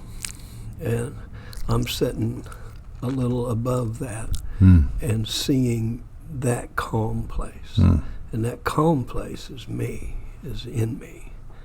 And I can carry that with me, and it comes to me with breathe in, breathe out, breathe in, breathe out. I breathe in, my body calms. I breathe out, and I smile, and I see my pond, and I know where I am, and I'm grounded, and I'm safe and protected. Yeah. Right there, no matter where it is. I have to be mindful enough to call it to the fore. Sometimes it's, like when all of the grandkids are in the house at once, it's really hard, but absolutely necessary. Yeah. I have children. I have grandchildren. One's 18 now. Is that right? Is he 20? Well, I have this one. He's the oldest, and he has never seen his papa drunk. Right. Yeah. Never. Nice. They don't even know what that might look like. Mm-hmm. Miracles. It's stunning, isn't it? It's stunning. Yeah. And I couldn't not drink to save myself, to save my marriage, to save my kids. I could not drink. And I still cannot not drink except for honest to goodness, divine intervention, moment by moment, keeping me in this. Yeah. All that's required of me is the willingness to help somebody else and to sit still. That's it. God doesn't make too hard of terms. Yeah. And these other kids, his other children out there they're needing people. There is. Yeah, and it's getting real. Well, I don't know whether it's really getting. Yeah, I'm there too. I'll go because I look at this thing like with kids. This little premise was always, I don't understand this younger generation. And that's been a thing that's gone on forever, right? And the other night, some gal was in a meeting and she was talking about managing this daughter's life. I could hear her. She's really stressed up because this girl will not do what I tell her to. And when it got around to my time to share, I said, well, first I want to ask a question to everybody. I said, everybody who did everything that their parents told them to do, or maybe even anything, raise your hand. We could, I remember you also clicked off on, they told you not to do that on drinking that beer. You can't have this. Yeah. And for people like us, that's actually the opposite. That's it's challenge. It does the other way around. And when I was in school, in middle school or high school one, they said, you're bright enough to do anything you want. Mm-hmm. And I took that as permission. And my high school career went on a nosedive, But I misunderstood. Mm-hmm. Disease of perception thing. Yeah.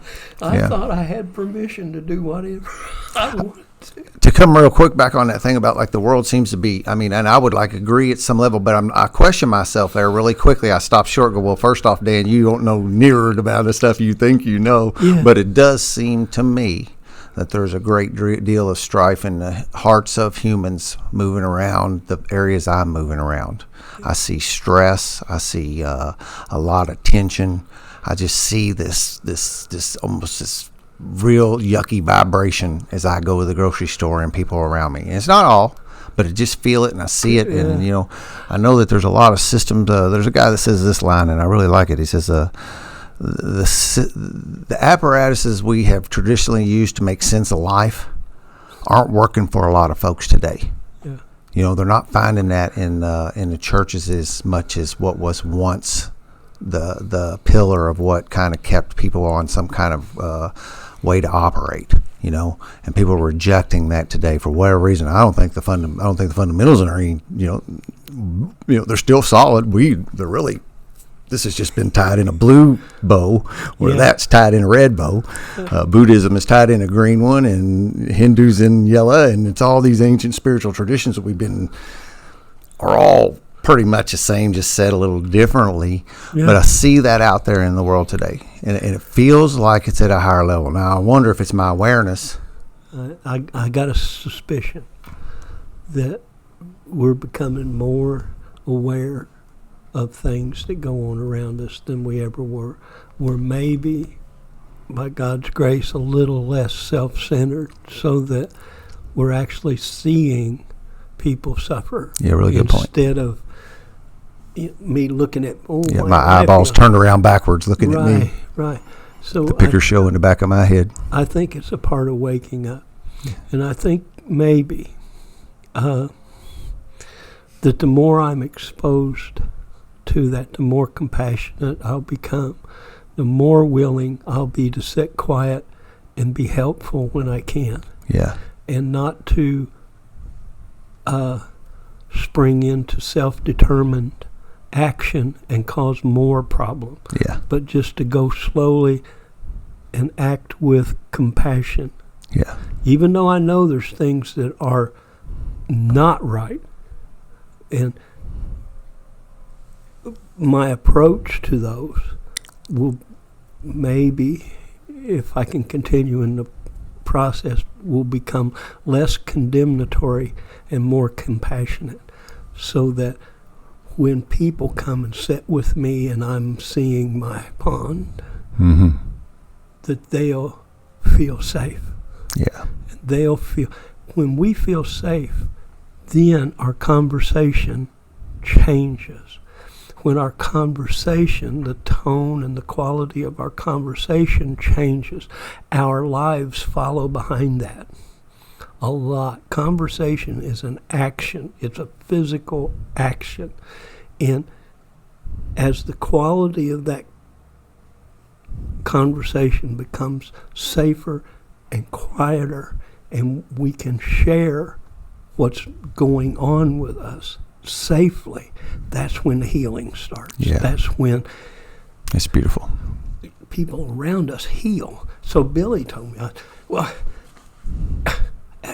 I don't think I'm meditating enough. I don't think I'm not floating yet, And he said, Brad, you never judge the quality of your meditation by how you feel.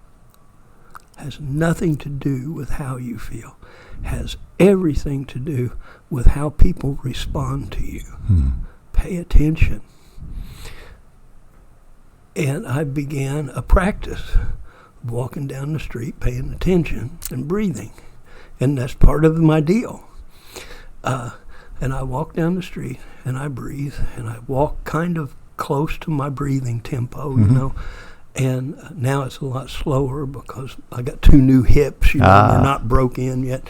And but I noticed that people coming at me were smiling. And I thought, well, this is odd. And they kept coming at me smiling and nodding, and I'd nod back. And what finally dawned on me was that I was smiling at them. And so it was a shared experience, even with strangers, with anybody that, in grocery stores, little old ladies who would normally run from me,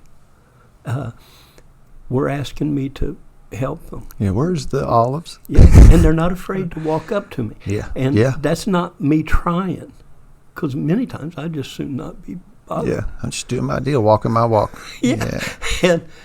And so the quality of our meditation, of our practice, can be best seen in how people respond to us. Yeah, that's Do they great. feel safe? Do they feel safe here?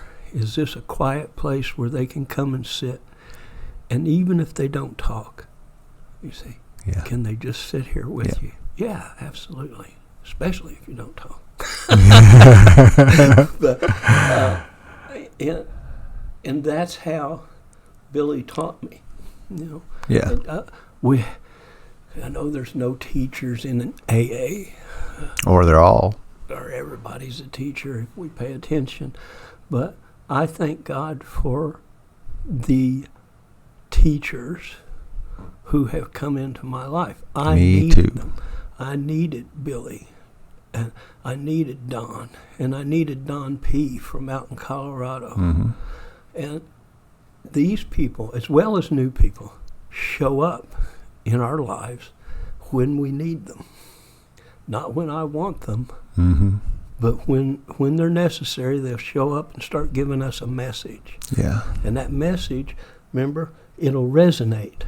And it'll be it will just be like one of those little bowls. Yeah. You know, it'll go, ooh, and you go, oh, what am Yeah. I hearing? Yeah. Let me pay really close attention.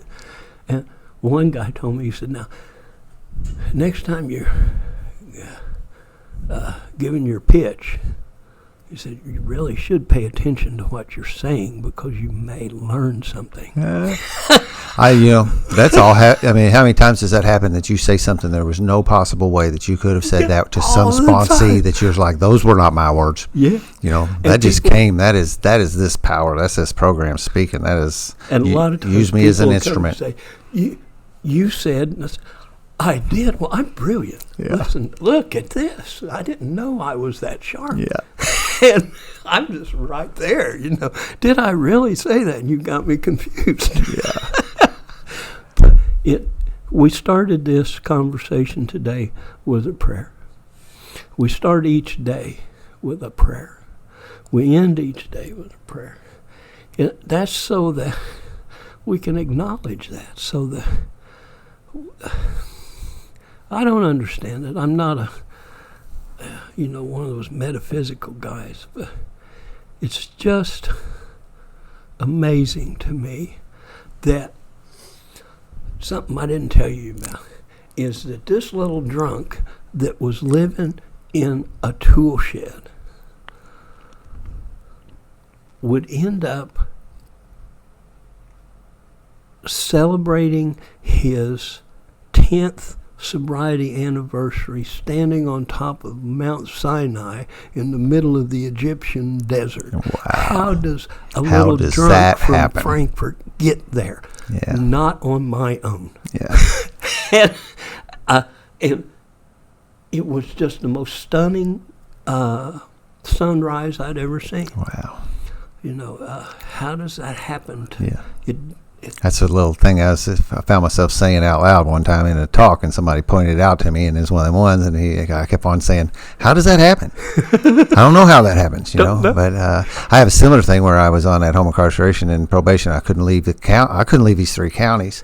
If I wanted to leave those, I had to get approval from the judge down there, and they told me no a couple times, even to do recovery-related stuff. And I got picked for a team on my job. I was an engineer for 28 years. I got laid off in March. Best thing that ever happened to me. And I know who was controlling all that. And but I was traveled a lot for my job. And I asked them. I said, what happens if my work asks me to travel? And they're like, nope. And I never. So I went back to work, and I didn't get asked to travel for that entire time that I was on that. And I was always scared I was going to, Yeah. And I got picked for some team, and we were going to go to Japan and get some training. And this was in the timelines I don't really like to do timelines because they confuse people, but it was September when the team started, and we were supposed to go to Japan.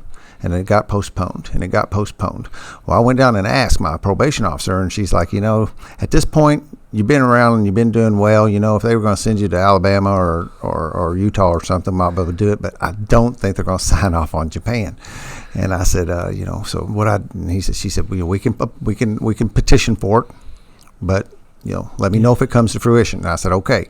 So I told my sponsor, do the deal, keep on believing this thing works. And the trip kept on getting postponed and postponed and postponed and postponed.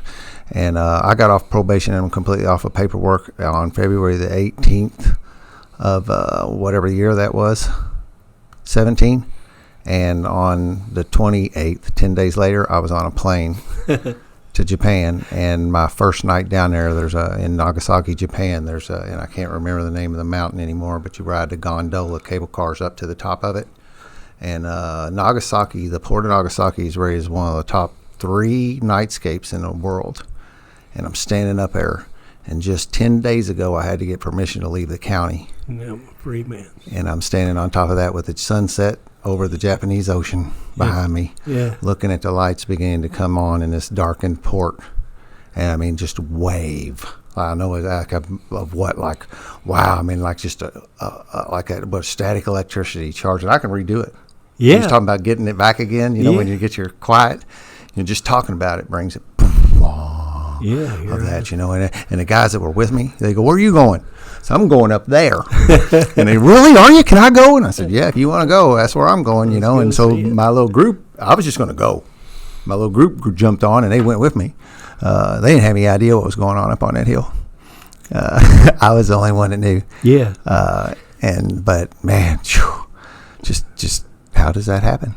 We don't know, and it makes great stories, though. It does.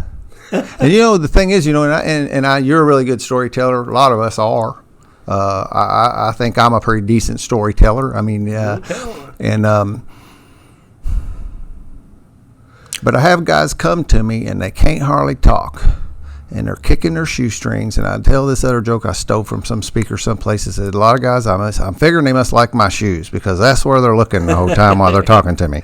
And you know, and in a year or two, whatever, however many, the timeline don't matter. At some point in time, they've done that blooming effect, and they're standing there telling these awesome stories about a baby being born when my when my wife was divorcing me when I got here, and you know, my mom has allowed me to come back into the family, and any number of other miracles that they're doing, and they're telling these stories too, you know, and that keeps me in the ball game to watch that happen in the lives of these people that God allows me to help, and others, but specifically the ones that He allowed me to do.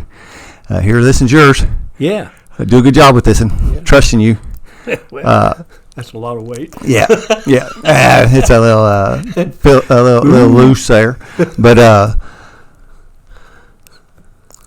they say that like coming to believe, right? And we were talking the other night about how you continue to practice the third step and continue to let go and turn this stuff over, and you know, and if I'm doing the deal, I don't find it that hard. I mean, I've stumbled, sure, but when I watch guys doing this, and I'm staying in the ball game, and I'm playing this role God assigns me, then I don't find it that hard to do that. I'm not doing the take it back, let it go, take it back, let it go on some kind of like real jerky basis.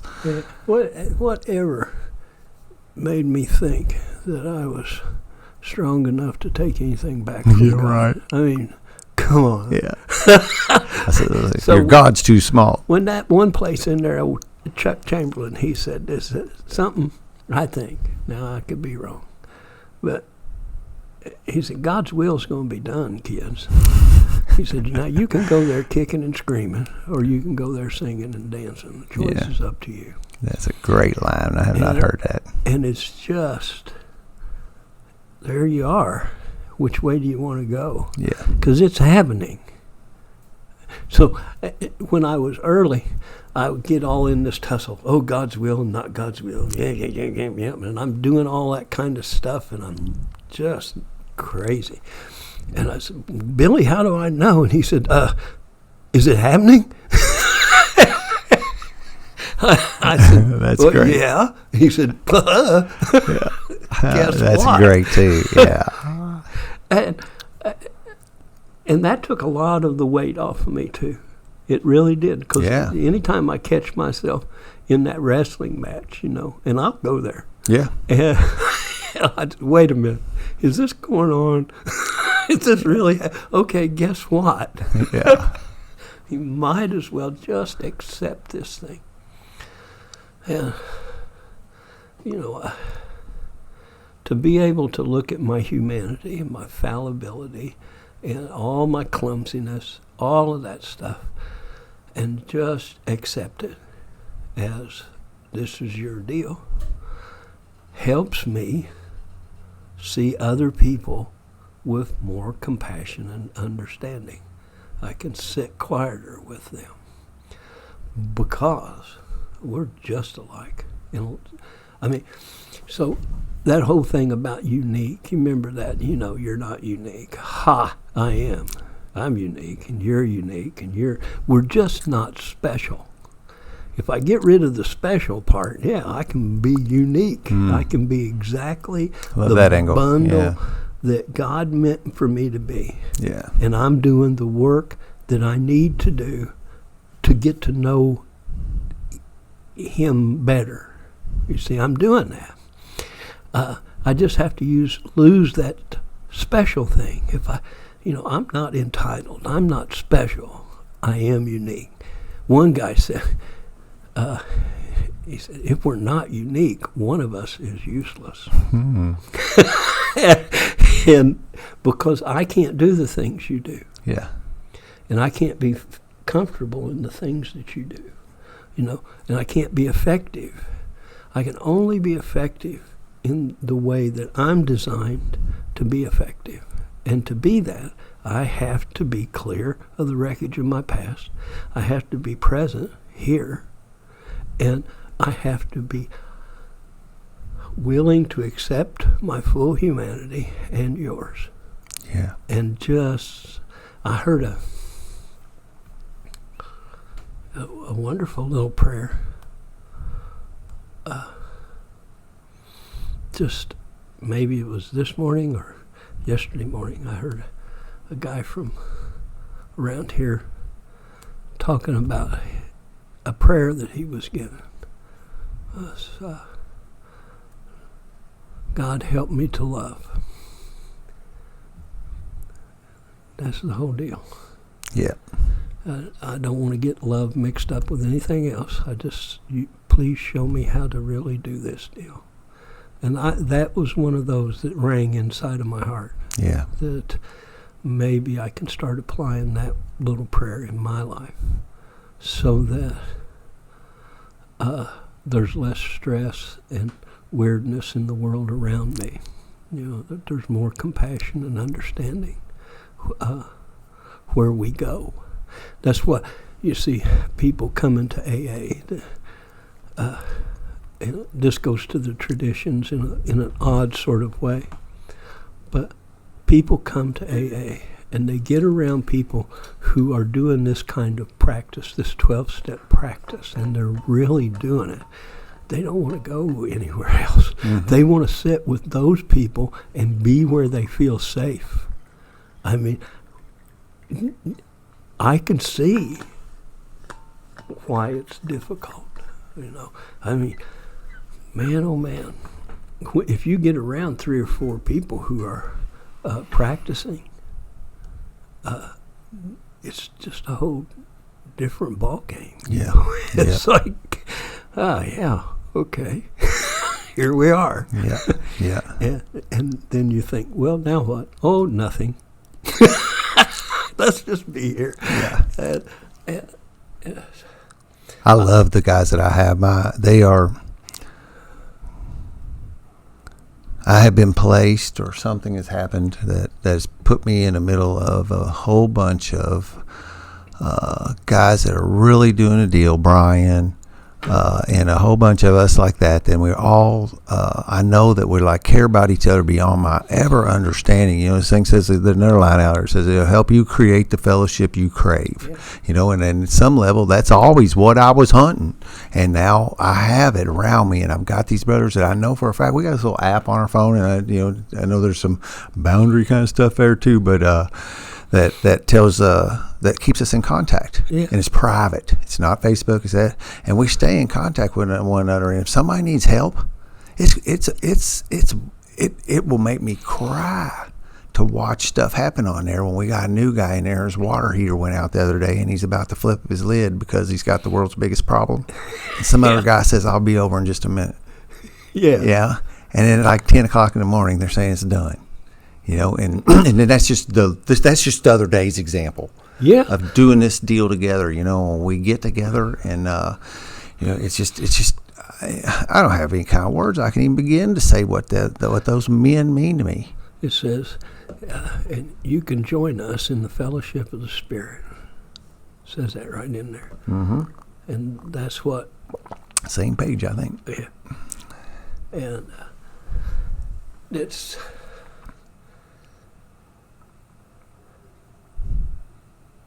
It's something I never dreamed of. And I can't picture sobriety. I couldn't imagine not having a drink. Mm-hmm.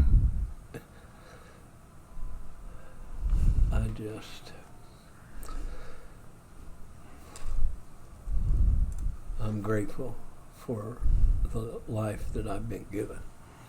And it's built on, Billy used to say, and it is true, we stand on the shoulders of giants. Yeah. Bob White, Chuck, Don P. Countless. All of those guys, we're standing on their shoulders having a peek around now. Yeah. That's just, Bob White, he said, rest easy, cowboy. I wonder what would have happened early on if somebody told me just to rest easy, cowboy. You can't fix yourself. Only God can do that. And for 20 years, that's been ringing around in my head. You can't fix yourself, Brad. Don't even try. Yeah. God will fix you when it's necessary and for what's needed. And other than that, have fun. Have fun. And this one wonderful guy, he said, this is God's amusement park planet. For God's sake, get on the roller coaster and put your arms up and have some fun here. Yeah, no doubt. Yeah. Yeah. It's another one of those kind of things, and I don't know. I come to me the other day, and I've been fortunate, and that seems to be what happens when you do this. Is that a lot of good guys have come my way to help, and I get to watch them, and I did a fifth step down to Kevin just last week. I mean, continually, like I'm going down there just all the time. Yeah. And I love doing it. We get to ride times about an hour away, so you get that little chatter. You get all that in the beginning chatter out way on a drive down, so when you get down there, you get to work. Yeah. And sometimes I start looking at it, man, and it almost feels like I've sponsored the same person X many times, whatever that number is, because it's like it's the pattern is beginning, and my sponsor warned me about that pattern is getting to be a little foreseeable, and we do this stuff where we can't have any fun. What made me think of this is that you can't imagine having fun. You're not having any fun at the end anyway. but stop and you just can't even conceive of anything being fun. How am I going to do this and have fun? My life is going to be over. I'm going to sit around on a damn log and just die. And today that's another thing is to encourage my guys. Let's go have some fun. Yeah. Let's go do some things, man. Let go. My life did end. It is reborn. Yeah, I am reborn. Yep.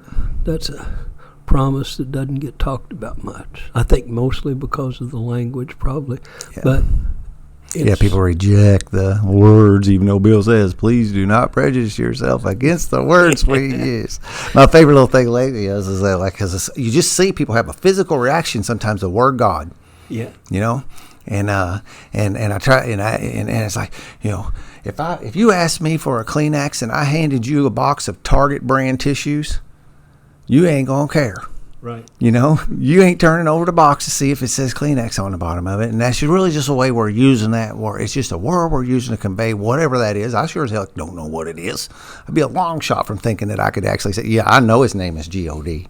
I've seen it. I've seen the birth certificate. Yeah. But see how it is, that reborn thing. There's a few of them, you'll see, because you get, like I said, that awareness. You actually see people flinch, like. Ugh. Well, we came from the Oxford group. What do you expect? Yeah. I mean, and we're here in America, and that's what we do here, and or it's what we've traditionally done in these states is that, and. So that one really nice concept early on that helped me a little bit was that God is not a noun. Yeah. Okay, it's not a noun. Yeah. Just get over it. I like that too. Well, God is a verb. Yeah. So we're going out here and we're going to be Godding today. Yeah. I'm going to get up out of this bed and I'm going Godding. And it's just like that language is like, it may almost be like, if you had to learn a different language to know this. That's just the language that we had, get over it. It's the words we grunt and the noises we make, That's what we've learned how we've learned to communicate. Don't hang too much on the words. But then I'll turn the corner and I'll go, when it said thoroughly, completely, and absolutely, that means something, by God. Try to get your head around this one. But yeah, I'm enjoying this. Thank you for letting me come over here and visit today. Well, thank you. I'm on fire. I get that buzz, that one that's all clean and all natural. Yeah. That I get to harness in this program, and I'm just like that's the way I feel right now. Light, high, and it's all the good stuff. It's the good juice. Yeah, and it's unnatural. Yeah, for a lot. It's really weird. We call our stuff juice. That's what we say. That's a term that we're our little group, and I didn't invent it, but we call. So when somebody would maybe share a really good story with us, we say juice. And like one of the things I say, share some juice with me. Oh, and we're I'd sharing be the juice. For Welch's. Yeah. But that's it. It's just our word. I don't know how. There's actually is a backstory how it came about. It doesn't make any difference. It's just our language of how we do things. And like when I had to do that stuff with the guy in the beginning, I said, when you get this, when you work these steps, and you're on fire, and your deal is you're walking this path, one of the requirements is that you must share the juice with me. You got to call me up and tell me this stuff, because you need to feed me that stuff. And they do, and that's what, it's just awesome to get the phone call, man, I got some juice to share. Let me have it. And so one of my friends, actually is a step nephew, I'll just call him, I shouldn't put that on there. He's just my nephew. He called me the other day, and he showed me a picture, and he said, hey, you got any interest in this sign? And I looked at it, and I immediately did. Oh, yeah. And, that's nice. And that's just our deal. And then that's this juice, this aura. The Eastern, I'm probably not even talking on the microphone. The Eastern people call it prana. That life energy. That there's a million words for it, and ours is juice. Yeah. And I'm full of it right now. Well, I'm glad. Yeah, well, thank you. It really has. I continue to be blessed to sit down here and do this, and God keeps sending people to this little wood shop in the backyard of some place in New Albany, Indiana, where we get to broadcast this out to further people. Oh, I forgot about carry a message, and so that like that says, so that they may say, yes, I want that too. Yeah. There was yeah. I just saw you sigh. Did you ever hear me say that?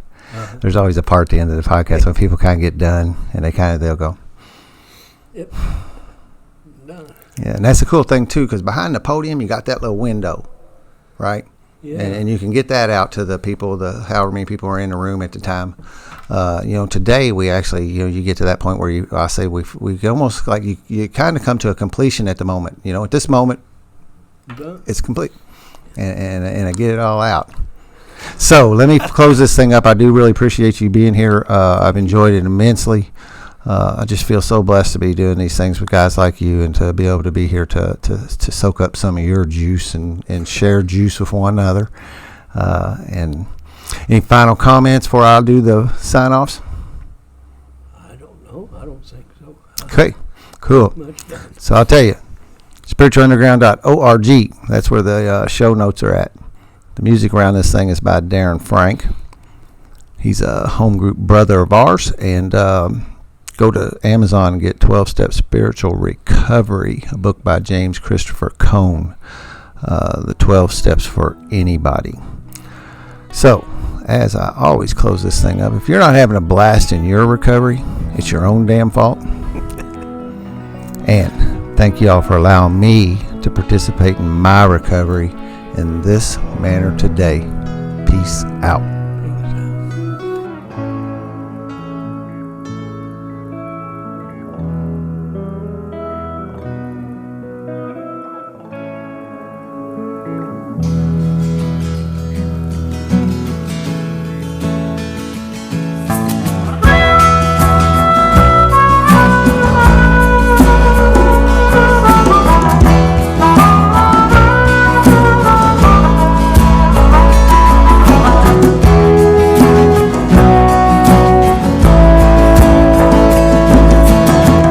Always tried to be just who they wanted. Always tried to do everything they said. Only did the things they would approve of. Like locked away all your dreams inside your head. Year after year you try to be a good girl. They never failed to point out when you were bad. Stuck to the program like a robot. Became a trophy for mom and dad. But inside you want more.